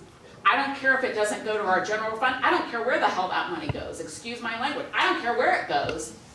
It doesn't matter. It's going into the water thing that we've got a water treatment plant that we've had to replace and redo and whatever. So don't tell me we don't need that money. That should have been done a long time ago. That should have been done a long time ago. Those rates, I'm sorry, they should be triple or quadruple what I pay. And that's the problem right now. That's what we're facing right now. We want to bring business here, and we know already that we were supposed to have been raising rates a couple, 3 years ago already for sewer problems that we know that are in existence. So right now, new council, we are all faced with this mounting problem. We want to bring business here. Now we also have to burden you with sewer rate increases to be able to build a plant big enough so in the future, hopefully businesses will even look at us. But we got those people that don't live in the city limits, not paying city income tax, getting our city water, and we're running it to Nevada, and where else are we running our water to? Is it North Robinson? I mean, where else are we running our water to besides Nevada? We've ran it to Nevada, North Robinson, Sulphur. Right. So why are we not? Right now, so you understand, the county has actually taken their COVID money, or ARPA fund money, correct term. At any rate, they're using their money to actually help put the water lines in the ground. So, but we are actually able, we have the capacity, the water capacity, we have a new water plant, and so we are actually, yes. That my tax dollars pay for. Correct. But yet, somebody that doesn't live in my city is getting my water that I paid for and the water treatment plant that I paid for, and they're paying the same thing that I pay. Ding, ding, ding. Does anybody up here see a problem with that? And we're paying their workers. Ding, ding, ding. So state law, you can't charge them more for water. We do already charge people higher out-of-town rates for sewer, trash collection, those types of things, but you can't charge higher rates for out-of-town water users. So why did we put that there then? Why are we gonna provide them with water if we can't charge them more money, and we're only gonna charge them what we're paying, but who's gonna service those lines, those water lines? Who's servicing that? City of Bucyrus. Aha, thank you. Thank you. So I wanna make sure that's on them, Well, the city of but the thing Bucyrus. is, we're expanding, we're selling more water, so Selling more water. the costs are actually being spread upon Bucyrus, but also on Nevada and everyone that is surrounding Bucyrus. But if something goes wrong with that water line in Nevada, an employee of Bucyrus is gonna go to Nevada to fix that water line. No. So who's No. fixing it? Nevada. We're just selling them the bulk water. So you're just selling them the water from As our far- water treatment plant? Yeah, as far as Nevada is concerned. Now, keep in mind, this is all out of that enterprise fund, the water fund, which doesn't have anything to do with what we're talking about tonight. Like I said, I don't care where that money goes, it's money to our city. Right, but And we're it's money selling. that Water Enterprise, does that pay for our water treatment plant? Yes. The water that is sold is what's paying for the plant, for the employees and everything else. So they're paying, I hate the us versus them, but I see why you're bringing that up. What they're paying, what you're paying is all paying for those employees and paying for that facility. And The more we can sell, the less we have to worry about trying to raise rates higher in the future. So the more we can sell, the better we are. So no employees of Bucyrus are going to be servicing outside city limit water lines? No, we're actually, the city employees that are in the water filtration and the water distribution, they will be tasked with taking care of the water lines. But by selling more water, the costs are spread out. And the more water you can sell, the lower that your expenses are so much spread out that you're able to, plus the lines are brand new yet on top of it. But hopefully, the more water we can sell. But yet the water lines in Bucyrus keep breaking. Well, and every that's day I that's another topic, but look in the paper or online. So it just kind of seems a little, may I interject? Absolutely. Right now, we're looking at taking, there's money that's been set aside for future water line going outside the city. And currently, we're looking at taking that money and bringing it back to Bucyrus so we can get these water lines. We have a different view right now. Going forward, I know there was different views in the past. They wanted to extend more water lines outside the city. We as a group are trying to reassess, and we want to spend the money inside the city. It's the city residents' money that actually was kind of put off to the side and we started expanding everywhere. Yeah, that was a good thing, but in the meantime, we have to take care of the in-town water lines that are in desperate need of replacement now.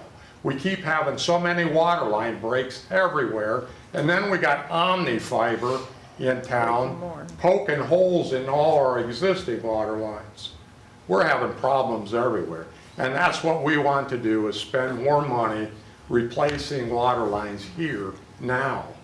And you will see it here real shortly. That's what start to be doing. Yes. English, sorry. that's okay.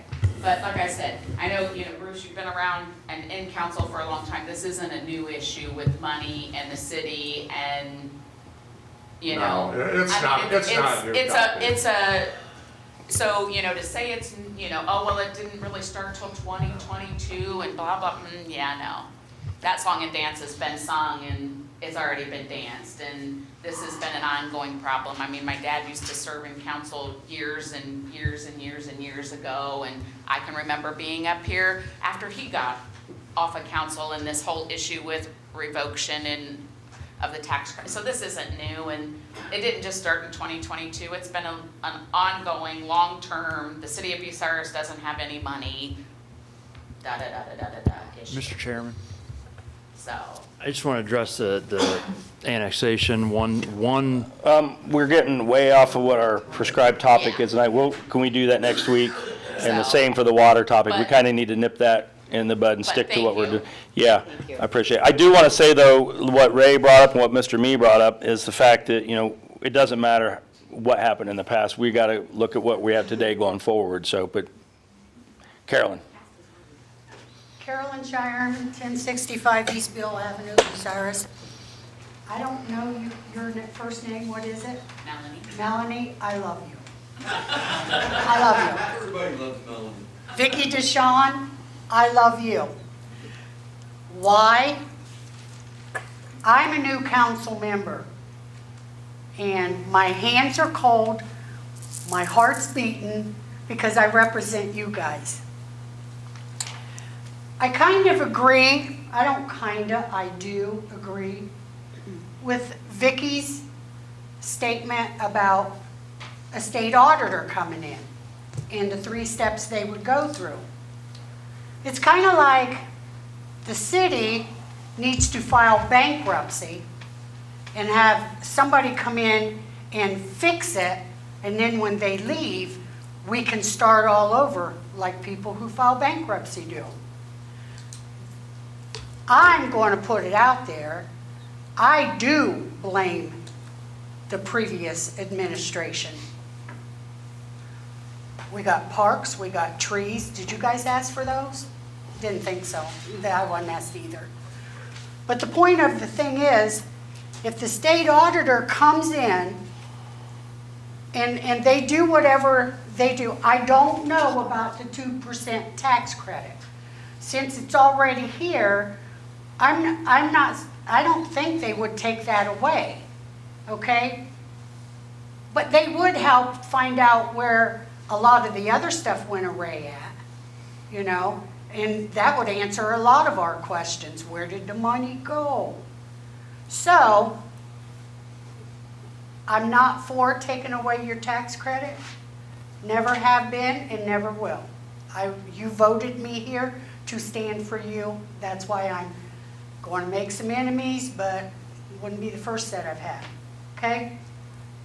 I think bringing in a state auditor, we're kicking the can down by wanting to take this, raise this, and listening to everybody, nobody had a solution. Nobody had a solution on how it was going to get us out of where we're at now and where we're going to be 6 months from now. It's a fix, a Band-Aid. So let's fix it. Let's have a state auditor come in. Thank you, and thanks, guys.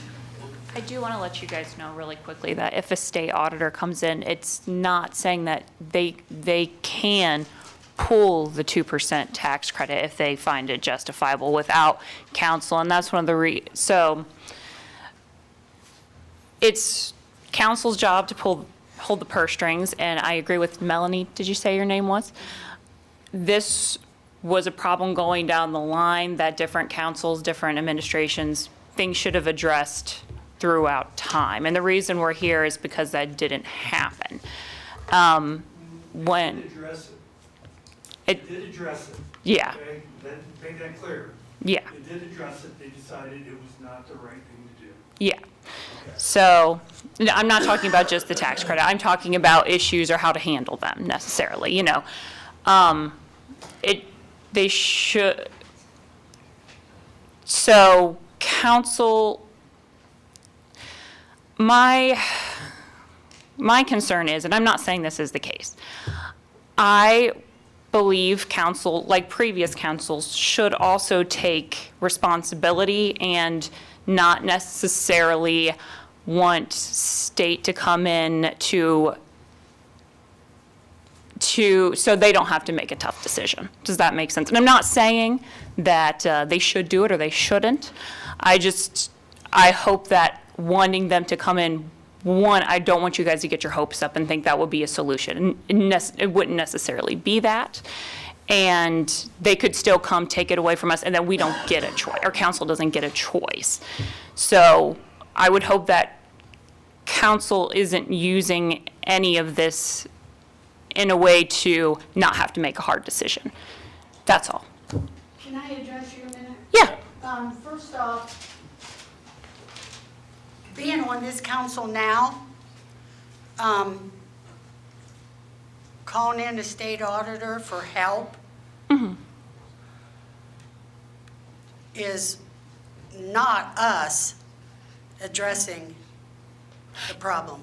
Yes, if that was a recommended and a chosen way to go, in my opinion, it fixes everything that has been kicked down the road in the previous years. I don't care how far back you want to go, you know? And I'm going to say, and I don't know if I should say this, but for people that know me, I kind of speak my mind, and good or bad, it doesn't matter. I made a comment one time about our auditor, not you. And I said, an auditor that wins all these awards and is so good at her job is also good at deflecting her job. Just food for thought there. yeah, and I have no problem. I want to put it out there. I have no problem reaching out to them. I just don't want anyone sitting here today to think that that's necessarily a solution. That's all. Yeah, And good. it is better than what we got right now. Go ahead, sir. All right. Hi, Carol, I spoke to you on the phone. Pleasure meeting you. My name is Harold May. I live at 934 East Warren Street. I'll just come up here real quick. I think I've spoke to everybody on the phone, so I think pretty much everybody knows where I stand on this. And I think a lot of people already covered this and already made a lot of the good points that I was going to make. I am one of those people that work outside of the city. I was about a half an hour late. I work in Mansfield. I teach over in Marion. So I'm on the road quite a bit and I stay busy, but I'm one of those people that work outside the city, and I just want to make sure I get up here and get a chance to be heard. I like your graph. I like numbers. But what you're missing is the graph. I heard someone say that the average income for someone in Bucyrus is $49,000. So I'd be curious to see what an average person making $49,000 with all their house payments and car payments and what this additional 2% added to that. And because you're looking at, I'm going to go from paying 2 1/4. You're asking me to pay 4 1/4. How does that affect someone who makes $49,000 a year? Now I might make more than that, but not everybody does. So I keep hearing people talk about credit, and I want to make sure people remember the reason it's called a credit is because that tax has already been paid somewhere else. That's why they called it a credit. And somewhere down the road, somebody got greedy and said, hey, we like to have it both ways and start taxing people both ways, and I just think that that's wrong. I've lived here in the city for 33 years. I've owned a house here for 33 years. I was checking with my bank, just kind of running some numbers. I paid more in real estate taxes than what I paid for my house. And if I'm not mistaken, real estate taxes are about to go up, correct? That's what I've heard, yeah. Yeah, that's going to go up. I mean, it might not all go to the city, but it still comes out of my paycheck because I got to pay that every month. I called the water to the utility department for sewage, trash, and water, and I was asking them the question. I said, hey, I've lived in my house for 33 years. How far can you go back, and how much have I paid the city utility department? So for water, sewage, and trash, they couldn't go back past 2015. They said, we can give you 9 years. The past 9 years, you've paid the city a total of $10,500. That's 9 years out of the 33 years that you lived there. So you could probably double that number, probably a little bit more that I've paid. And I think we're looking at raising that by what, 43%? When you look at the numbers, it's going to be close. It's going to go up a little bit each year. but overall, it's over 40%, I think. Okay. Now, I don't like that, and I think I was on the phone talking to people. I don't like that, but at least if that happens, I have to pay it, you have to pay it, anybody that lives here has to pay it, if the property taxes go up. I don't like it, but so does everybody else. The problem I have is when you start targeting certain individuals and ask them to pay a lot more. That's where the problem comes. So when you talk about people who work outside the city, that's why we get so upset. Is it 1,300 or is it 1,700? Because I thought there was 1,300 people that worked outside the city. 1,770-ish was, Okay. it was either 1,776 or 1,779 was the number we were 1,700, provided how from many people- 2020's tax A returns. little bit less than 11,000 people that live here, correct? So how many out of the total pay, actually at the 11,000, actually, you got people that are retired, that probably includes children also. How many people that actually pay taxes, how many of that? I think I heard like 4,000, is that right? I was thinking 4,000 or 5,000 was the number of filings.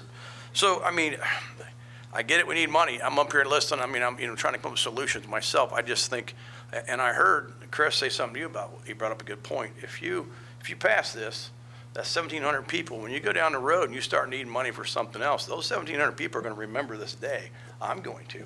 So when you start trying to, renewal levies are going to come up, and every time a renewal levy comes up, that's a way to get back a little bit of the money that you lost. Okay, so 1,700 people, that's a lot of people voting. Now, you don't see that many people here tonight, and I don't know how many people have been making the phone calls, how many people have been emailing you, but I can tell you out of those 1,700 people, some of them don't even pay attention to Facebook. Some of them don't watch what's going on in city council. Some of them don't read the Telegraph forum.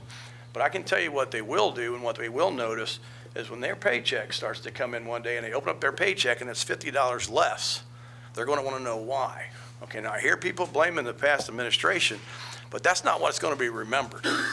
What's going to be remembered is who are the people that was in place at the time that voted for it, which I did put this, and I hope this happens. I said this to the mayor. When this comes up for a vote, don't let someone stay home on vacation. They're not going to be here. Make sure it maybe was Kurt.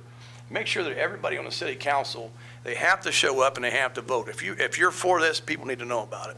Okay, because I remember the past mayor, I didn't have a problem. I'm a Republican, so is he. But the minute he came out and started talking about this double tax, I never listened to another thing he had to say, because that told me enough about him right there. So I never spoke or listened to another thing he had to say. So I also want to talk a little bit about, I had a question for you real quick, and I'll try to make this fast. When you talked about $500,000 in overtime, was that for the year or was that for 6 months? For the year. For the total year. Now, I'm going to say this now because I got friends that are on the fire department. I'm not trying to attack you, but I will say this. I don't see them up here defending me either when they're trying to take, another 2% out of my check. Okay? So I don't say I don't support, I support the police, I support the fire department. We just passed a safety levy last year for another 0.25%. I voted for it, I pay for that. My wife's been working inside the city for 35 years. She pays city income tax, so you can't, people in the past that we live here for free, that's not true. Nobody lives in Bucyrus for free, okay? But at the same time, this may not be correct, so let me ask, what was the percentage of raises that was gave out after the safety levy passed? What percentage was it? I heard it was 20%. That's not the case, so. How much was it? What was the total? So, 21, we had a pay freeze. 22, there was not a pay raise given until 23. So in that another number of that last year, there was over $300,000 that was in back pay. So the percentage was dependent on who you were. If you were a medic, you got 10%. It was a 10% raise plus a stipend, but certain other people only seen a 4% raise. So the raises that was given out, what about for the police department? I think it was a flat $10 dollar fee, and then was it a 5% over 3 years? Yeah, 5, 5, and 5. I think so. So that's 15 plus, so is that where they're getting the 20%? So over a 3-year period, you're looking at 15 to 20% raise? And listen, I really don't care what the police get. I heard you say that the average salary was $49,000, but I also know if you're a police officer, you start off at $60,000 a year. So you're already making $20,000 more. That's good. I'm not here to argue about what the fire department makes. I'm not here to argue about what the police department makes. I'm okay. Matter of fact, you can double their salary if you want to, as long as you don't come to me and ask me to pay twice as much in tax to support it. So I support you. I support your raises. What I don't support is me having to pay an additional 2% over the 2.25% that I'm paying. you asked a question, would it be willing to pass this temporarily for 2 years? Let me ask you this, would you be willing, you're retired, right? Okay, would you be willing, even though you're retired, to pay 2% of your retirement for the next couple of years to help the city out? I mean, because, you know. I've got rental properties. Well, because here's what I tell people. I always hear people say this. I support the police. I support the fire department. I support the city and the levies and the schools. But you say that, but a lot of people, I'm not saying you, but what you find is a lot of people walk around saying they support it because you don't have to pay it. You know, we were eating breakfast somewhere at a restaurant here with a friend of mine here on Saturday, and we were sitting there talking about this. And I won't get into names, but we were talking about ways, you know, the city needs to start looking, maybe we need to start taxing the property. Maybe we need to come up and maybe we need to start taxing these people that are retired. We need to start coming up with something to start bringing more money in. And I'll tell you, and I remember the individual was like, well, I support all the levies. And then he heard us say something about taxing and retirement or something. Man, he got mad. and the irony of it was, the reason he got mad, because now he thought we were coming after his money. But as long as he was voting for people coming after my money, he was okay with that. So that's why when it comes to the city, I get it, you're in a financial crisis, and I don't really know what the answer is. When you talk about the state auditor, it looks to me like some of you already made up your mind. You're going to pass this 2% anyway. So if the concern is that the state auditor is going to come in and they might do the same thing, well, then they might take a look at some of the other things and say, you know, you're wasting a lot of money here. You know, the requirement for, you know, like I said, I don't want to get into the safety forces, and I don't want to say anything bad about the fire department or the police department because I support them. The main thing is I just don't support that 1,700 people have to pay twice as much in taxes to make up for it. There's going to have to come up with a better solution. And I think there was only one person, or maybe 1.5, 2, however you include it, that has to pay that. And it's easy to pass something.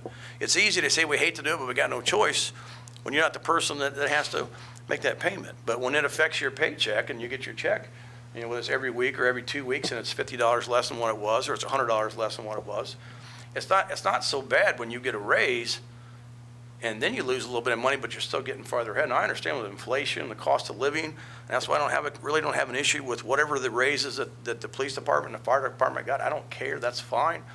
But what you're doing is you're coming back to those of us who work outside the city and taking money out of our pocket to pay that bill. And I know it goes towards other things. So that's why we got to come up with something. And what's happened, if you remember, I don't remember the dates, it might have been 2010.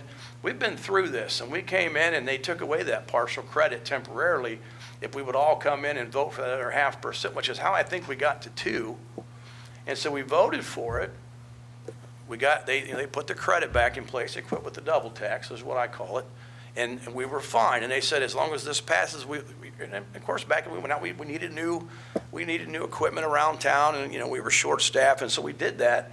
And then 10 years later, it's the same thing. Hey, we're going to take away the tax credit. We all come up here, we all get together, and we raise it from 2%, and now it's 2.25%. And then a year later, we're right back here again. And remember, this is twice the city council said they wouldn't do that if we voted for it. And now we're right back up here going at it again. That's why when you ask if we did it for temporary for 2 years, would I be okay with that? I got to say, I could just see the next administration saying, well, we didn't make that promise, they did. Talk about how bad you guys were, how bad a job you did, and they don't have any choice, and the city needs the money, so therefore we're going to keep it. I believe if you give up any of it, whether it's a 0.5% or 1%, I really believe you're not getting it back. You give it up, it's gone. Once they see that money, and that's usually what happens here, every time the city needs money, they go straight back to the people that work outside the city. And I think there has to be a better solution. And be honest with you, I'll go on record to say it. Those of you that sit at home, you know, that you're retired, you ain't paying it. So maybe that's the solution. If it's a property tax, if the auditor comes in and does a property tax, well, guess what? You have to pay it. You know, if you're a homeowner, you still got to pay it. And if you're renting, well, your rent goes up. That's how you pay for things. But you can't just put it on 1,700 people and expect us to foot the bill. So that's all I got. Thank you. You brought up the question of what 2% on that 49,000 median income, $9,800. What's that? $9,800 would be the 2% on that median income of 4,900 or 49,000. Wouldn't be that much. 980. Well, Yeah, 980. I'm not great at my calculator. So just $980. Yeah, 50,000 would be 500 basically. Yeah. So you're looking at $1,000 is what somebody would have to pay if you live here. But that's an additional $1,000 that you lose. That's not an extra. That's $1,000 off what you already make. And that's the point is, not everybody has, you know, I see the budget. I get it. Yeah. But at the end of what's called a credit, is somebody's paycheck. You know, 0.5%, 1%, that's taking money out of someone's paycheck. And we get caught up in the numbers sometime. We start looking at all the good we can do, but sometimes, you know, the means doesn't justify the ends. It's just not, it's not right. You know, and I think it's not just because it affects me. I'm more about just being what's fair. And I don't think that any one person, now think about this, and this isn't just out of, after you pay all your, you know, your insurance and your medical coverage and your state tax and all your other taxes, and then they get you for 4.25%. No, you pay 4.25% off of your total income to 2 different cities. That's just asking too much. When everybody else, when my neighbor, we can go out there and, like I told you guys, we can stand out in the yard and complain about the property taxes, and we can complain about the water tax, you know, about the prices going up. Don't have to like it, but you know what, he's paying just like I am. But what I don't want to do is I'm standing with my neighbor paying 4.25% while he pays 2.25%. Everybody should have to pay the same. And we shouldn't just look at the people outside the city because it's just not right. Mr. May, I just want to say something to you.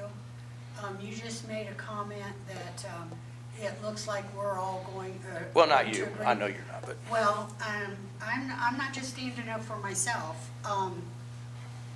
This is not, we have agreed on it. There is people in this council that does and don't. So nobody's mind is made up for anything. That's kind of like why we had this. Well, listen, I spoke to everybody on the phone. I think, Kevin, I didn't speak to you. I think I know where your mind's at. Actually, you don't, because I don't know where my mind's at. Well, okay, that's good, because, I mean, if you already got your mind made up, then it's a waste of time to come up here and speak. But I'm just telling you, in the end, regardless whether you vote yes or no, we talked about this, make sure that's on the record. All right, people need to know who voted yes and who voted no. I mean, it's going to be very unpopular. I mean, you can blame the past administration right now, but when this passes, it won't be no more passing the buck. You're going to be the ones who remembered that did it. And when you talk about some kind of, like I said, I hear what you're saying about, because someone mentioned it to me about taking away the levy just temporarily, or taking away the credit. Yeah, but remember, I have to see how that was written. It had to be written like, listen, even if the world ends tomorrow, well, on the day, hey, when this day comes forward and the world ends the next day, it still stops. I mean, there could be no way, and even then I don't really support it because I just don't trust it. And I think if you're going to ask me to do it, well, then ask the rest of the people that live in the city to double their income tax for a couple years, and it'll help us out. I mean, nobody likes it, but when we're all paying the same, you know, we can all be miserable together. So, to your point, if I could go on the record, I don't know where I stand on it yet. I'm hoping that we hear some other solutions that'll make some impact. We're waiting to hear some of those. I'm one of the ones that sat up here and said, hey, I don't want to come after this if we can get this levy passed. That was my voice. That's where I am, you know. The most recent levy. yeah, we passed it. I mean, Yeah. I voted for it.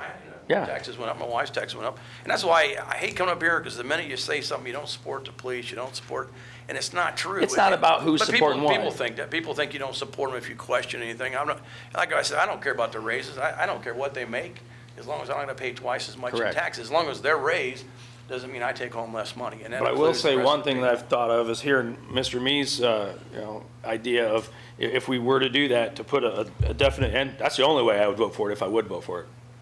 Yeah. I want to go on the record and tell you that right now. Go to the other people who live here too and say, hey, would you guys be willing to pay more for a little while?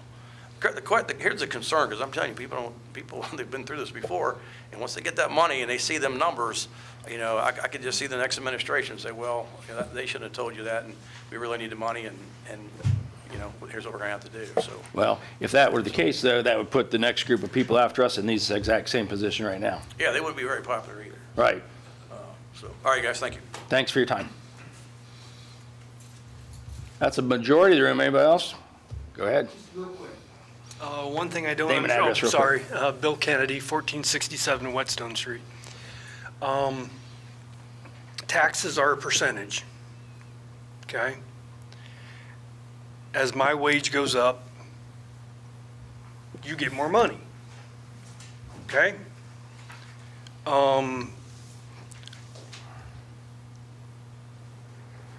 10 years ago, what was the income tax rate 10 years ago? Okay, it was less than what it is now. Yeah. Okay? I was making less money than what I was making now. Okay? I'm making more money, you're getting more money, ain't enough money. I don't get it. You know, why isn't this increase, everybody's making more money than they were making 10 years ago. If you're working at McDonald's, you're making more money than you were making 10 years ago. You're getting more of that money from these people.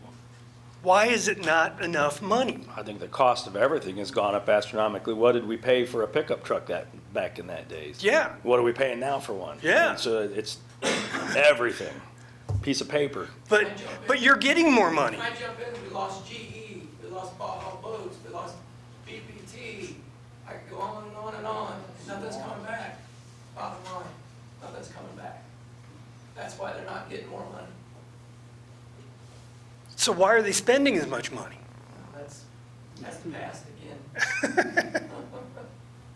That's just the point I wanted to make. Yeah. It should be, you know, if 2% was good 10 years ago, 2% ought to be good now because To raise I'm money, making more out of your check, but less people's checks. So the overall number is way down because it's less people now that are employed. But is it less firefighters? Is it less policemen? Is it less garbage men? Our Is it less- population, is it less- hasn't declined to that extent. It has. It's not old. to the same extent Oh as my our jobs goodness. have left. Not to the same extent that our jobs have left here. We still have people who live here that still have to be taken care of. And that I do understand. But, you know, how can you spend more, get more, and spend more? You know, I just don't understand it. That's all I want to say.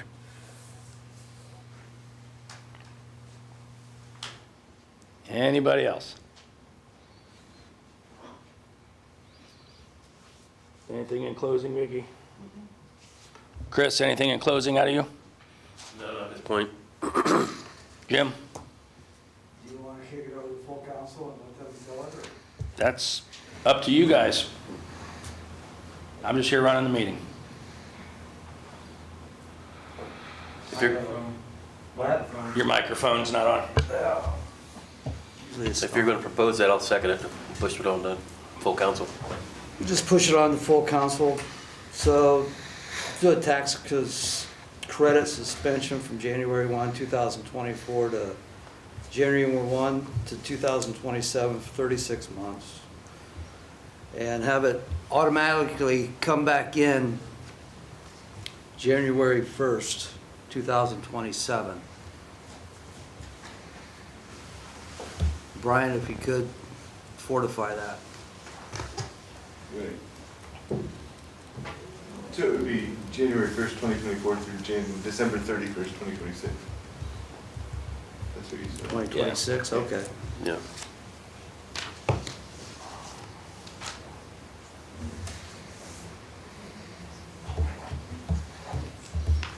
So, Mr. Me, your motion is to temporarily suspend all 2%, All 2%.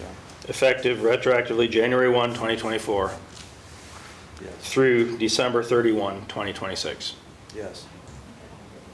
Okay, so I have a motion by Mr. Me. Second. I have a second by Mr. Moritz. Any further discussion? If not, all in favor, say aye. Aye. Opposed? Aye. Motion passes 2 to 1.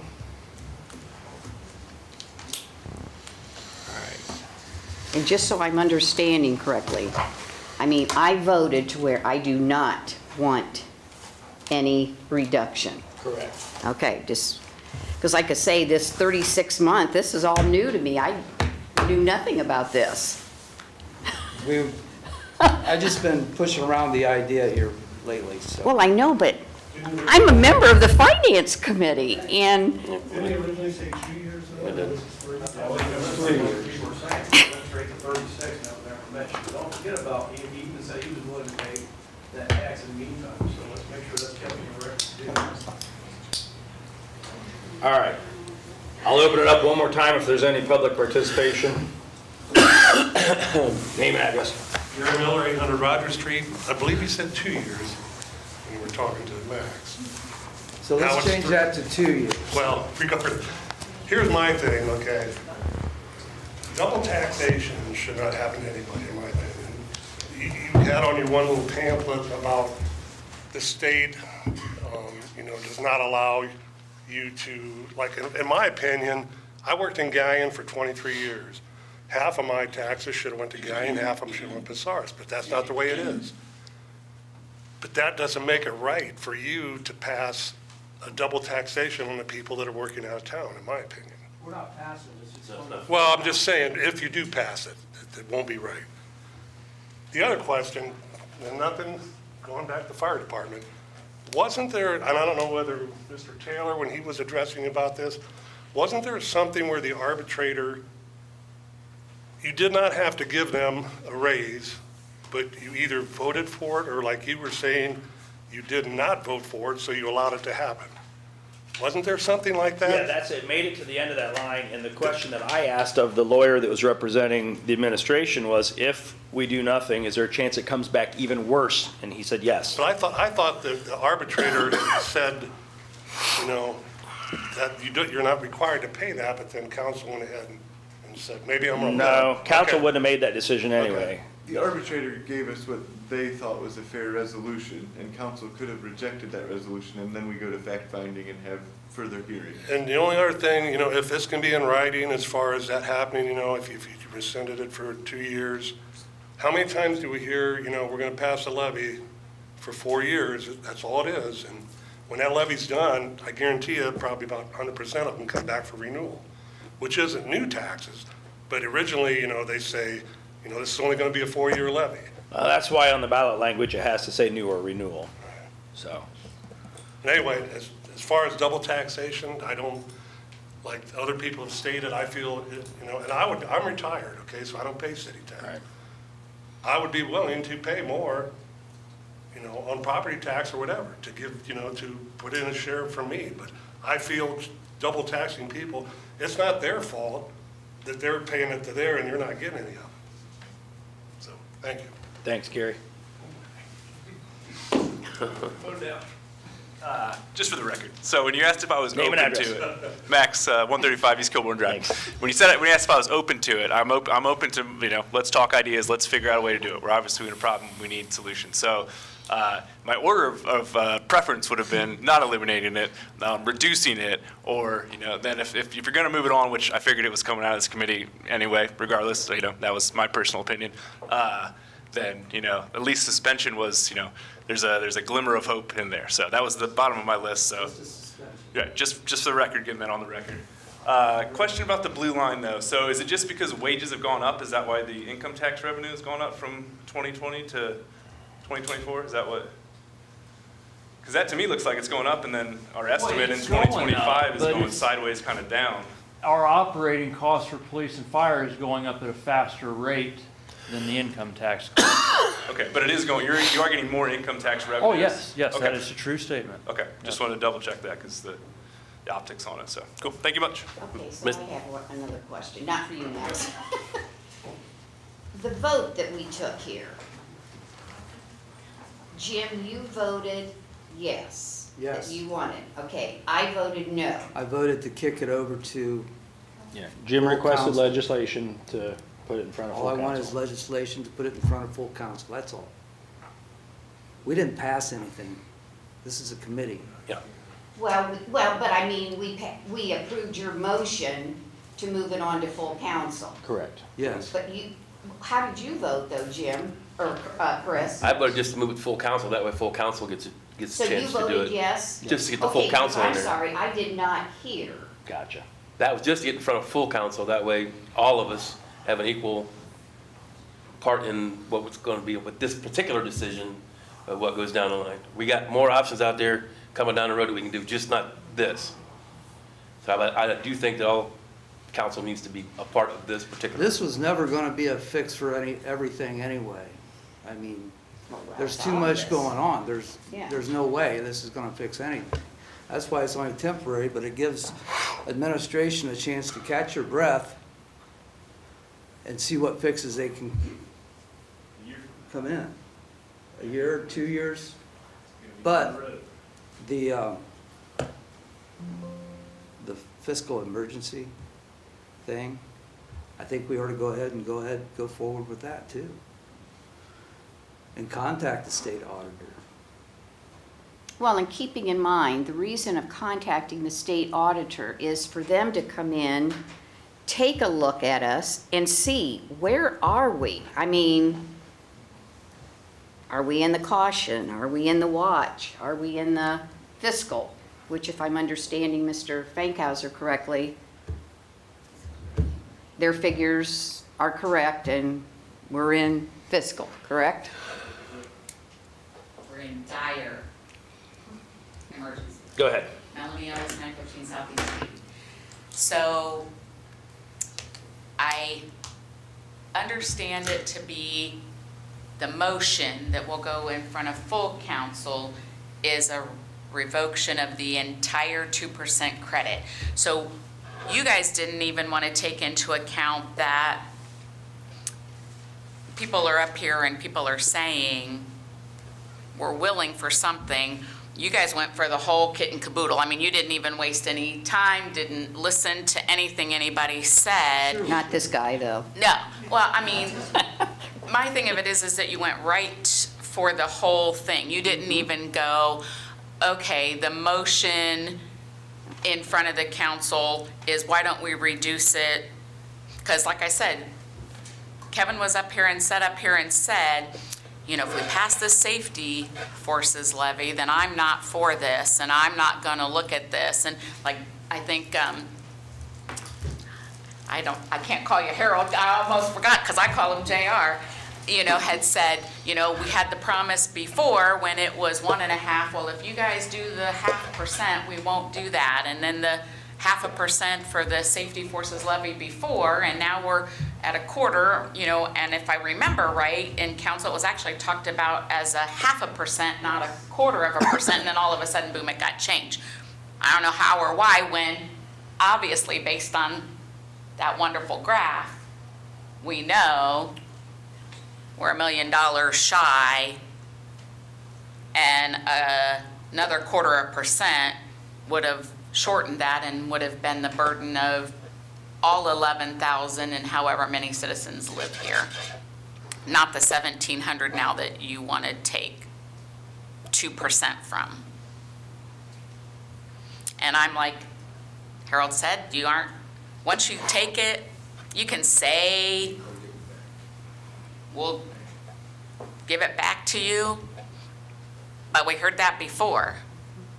We just heard it last year, and vote for this, and we won't go for that. And it's not even 12 months, and here we are.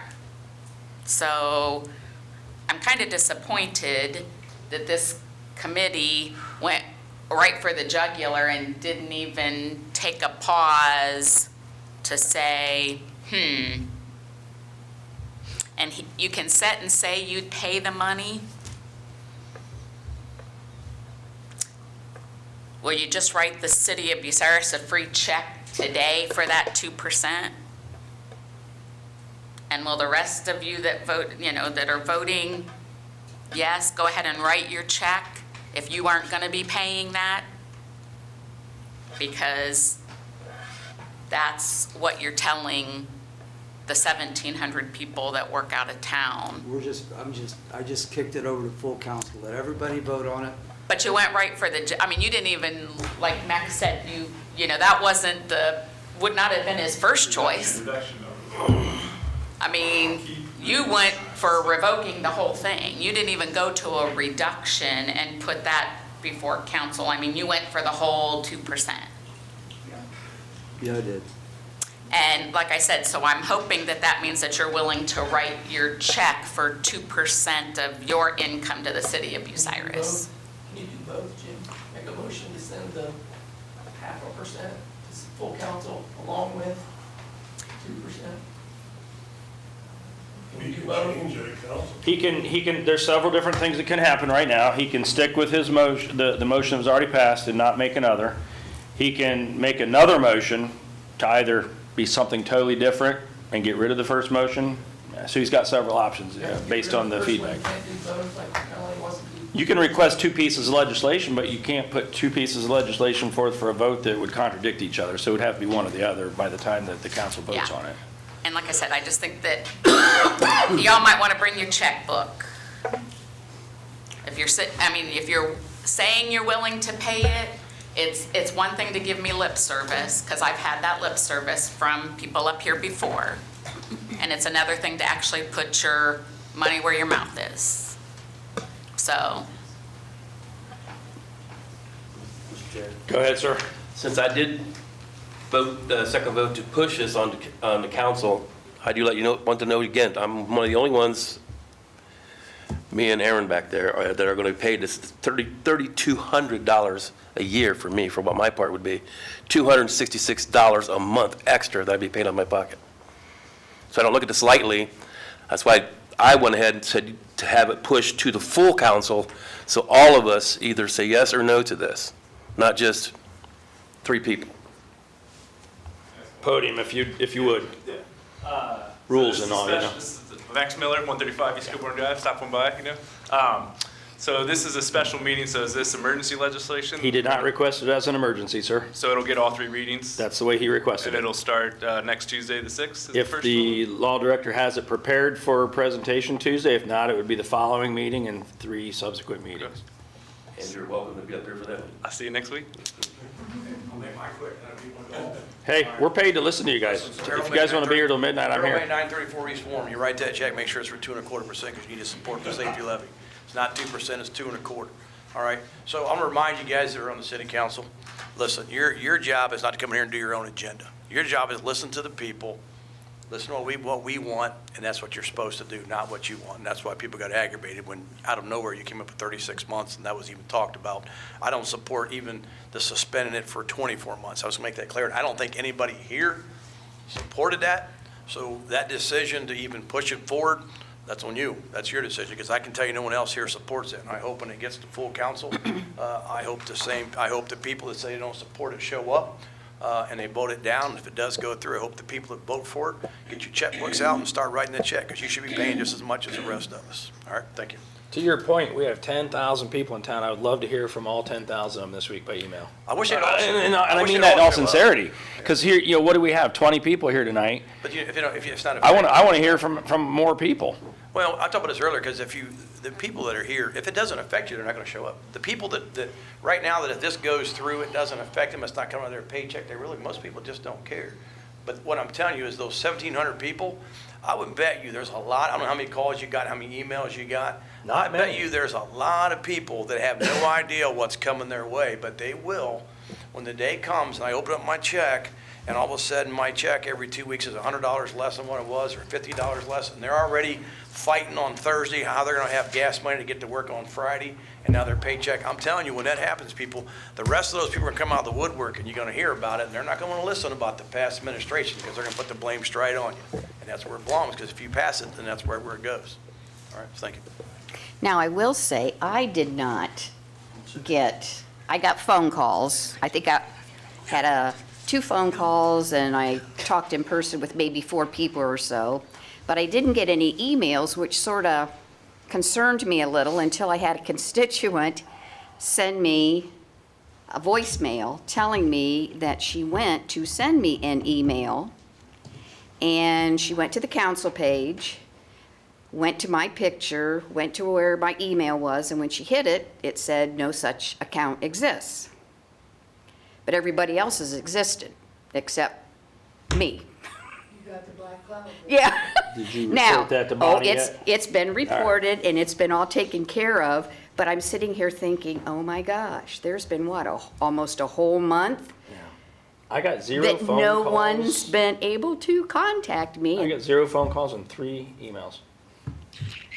Like I say real quick to what JR said about people's checks being smaller. A lot of the places that you work out of town don't take it out of your check, so a lot of people don't know what's going on. At the end of the year, when they're writing a check to the city for $1,500, that's when they're going to be upset. Carolyn Shireman, 1065 East Bill Avenue. I am going to say this for the record right now. I will not vote to have it taken away. I will not have it voted to go 1%, and I will not vote for it to be taken to 0.5%. You got my word on that one.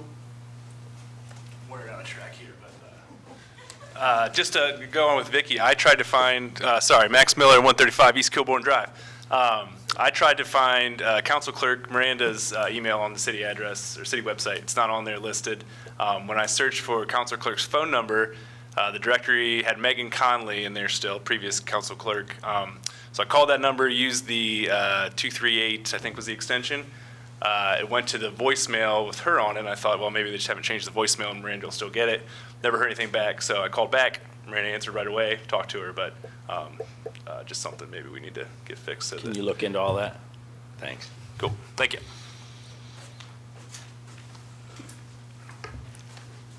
You guys are wearing out the Ellis, carpet. 915 Southeast Street. Just to put back on what Ray said, I think that the problem is and why you don't see that many people here and why you may not have gotten a lot of emails, but I think the last time this was brought up when Kevin and Aaron, and which was just not that long ago, I sent emails to everybody on council, and I think I got 1 or 2 people that actually responded. And Kevin, I'm not sure if you were even one of those.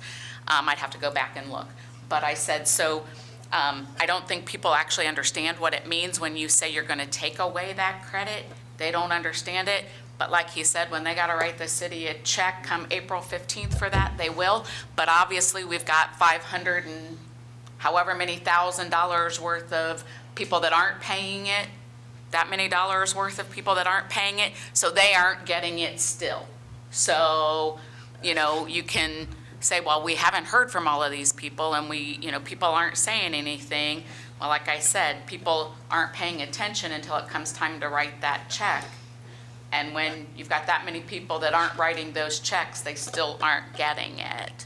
So, and like he said too, you're not going to hear from 10,000 I get that. Yeah, no, but I mean, but it would be nice to hear from more than 4 people. Like I said, it doesn't affect people that don't pay when all your income is retirement income, and we have obviously a large population of citizens. If we have more than half that aren't paying city income tax, it does not affect them. So you won't hear a peep out of any of those people. And the people that work inside the city, they aren't going to care. They're going to care when they go to vote on a levy, because that will affect them if they work here. But this doesn't affect them, so you're not going to hear from them. And like I said, probably 1,000 to 1,500 of the 1,700 people don't even realize what's taking place. Right. So, but obviously there's those of us that are, and those of us that do, and it's going to affect everybody. So, of those 1,700. Anything else from any of the 3 of you? Mr. Me? Mr. Moritz? I'm done. Mr. Shaw? I'm finished. All right. Anybody else? Last call. Laura Rowe, 1116 Hillcrest Drive. His motion's still for 36 months, and we discussed 24. So is he keeping that at 36? I just asked if he had anything further, and he said no. So you're keeping it at 36? Would you like me to change it to 24? Well, yeah, that's what you were discussing. That's why people don't come up. That's why people don't come up. That's why people don't call. Hold on. If you want to speak, come to the podium. Let her have the floor, That's why please. people don't come up. That's why they don't get engaged. That's why they turn a blind eye, because of what's just happened. Thank you.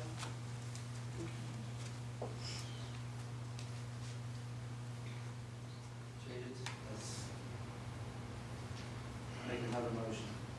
You send out one, change it to 24. All right, so please state your entire motion, Mr. Me. Okay.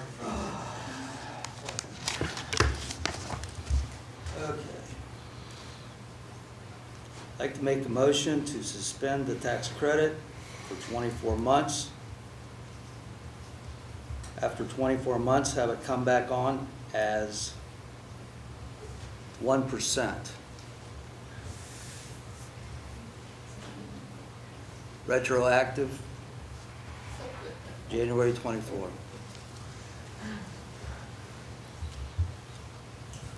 Okay, so your current motion is suspend it effective 1/1/24 through 12/31 of '25. Yep. At which time it returns as a 1% credit.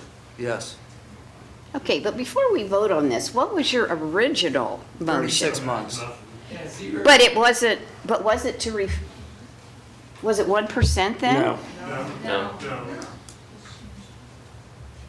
It was a 36-month suspension was my first motion. All right. I came back and came to the audience, and they wanted me to do it 24 months. So wait a minute. Your first motion was for 36 months. Yes. And then what was going to happen at the end of 36 months? It's going to come back on at 1%. But you didn't say that in the first motion. The first one, the way I had it, was just, it would be done after 36 months, I didn't return mean back it to like normal. that. Yeah, It comes return back to on normal. after Correct. I meant to say it comes back on after the 36 months as 1%. Okay. Gotcha. So that's what your new motion is. So my new motion is 24 months is the only thing I want to change, okay? 24, and after the end of 24 months, it would come at 1%. Yes. So that's two changes to your motion, basically. You went from 36 months down to 24, and there was no mention of what you were, no mention of. I thought I mentioned it. No. Come back with Okay. 1%. Okay. Okay, so 1/1/24 through 12/31/25, 2%. At the end of calendar year 2025 comes back at 1%. Correct? Yes. I have a motion on the floor by Mr. Me.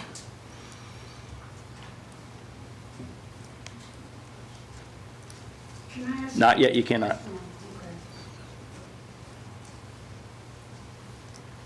Hearing no second, that motion dies. Done. There you go. Carolyn, now if you have comment, you can, No, I'm like a guide, but Okay. I don't have So- a question now.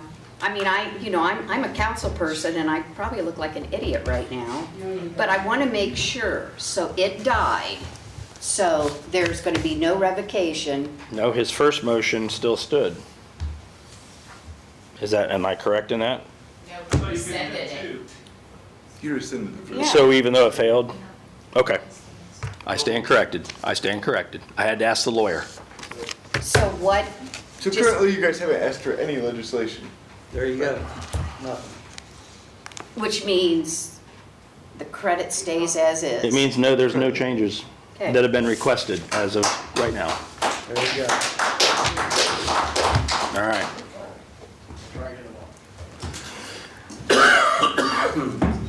All right, seeing no other participation from the audience, nothing else from this committee, we will adjourn at 8:57 PM.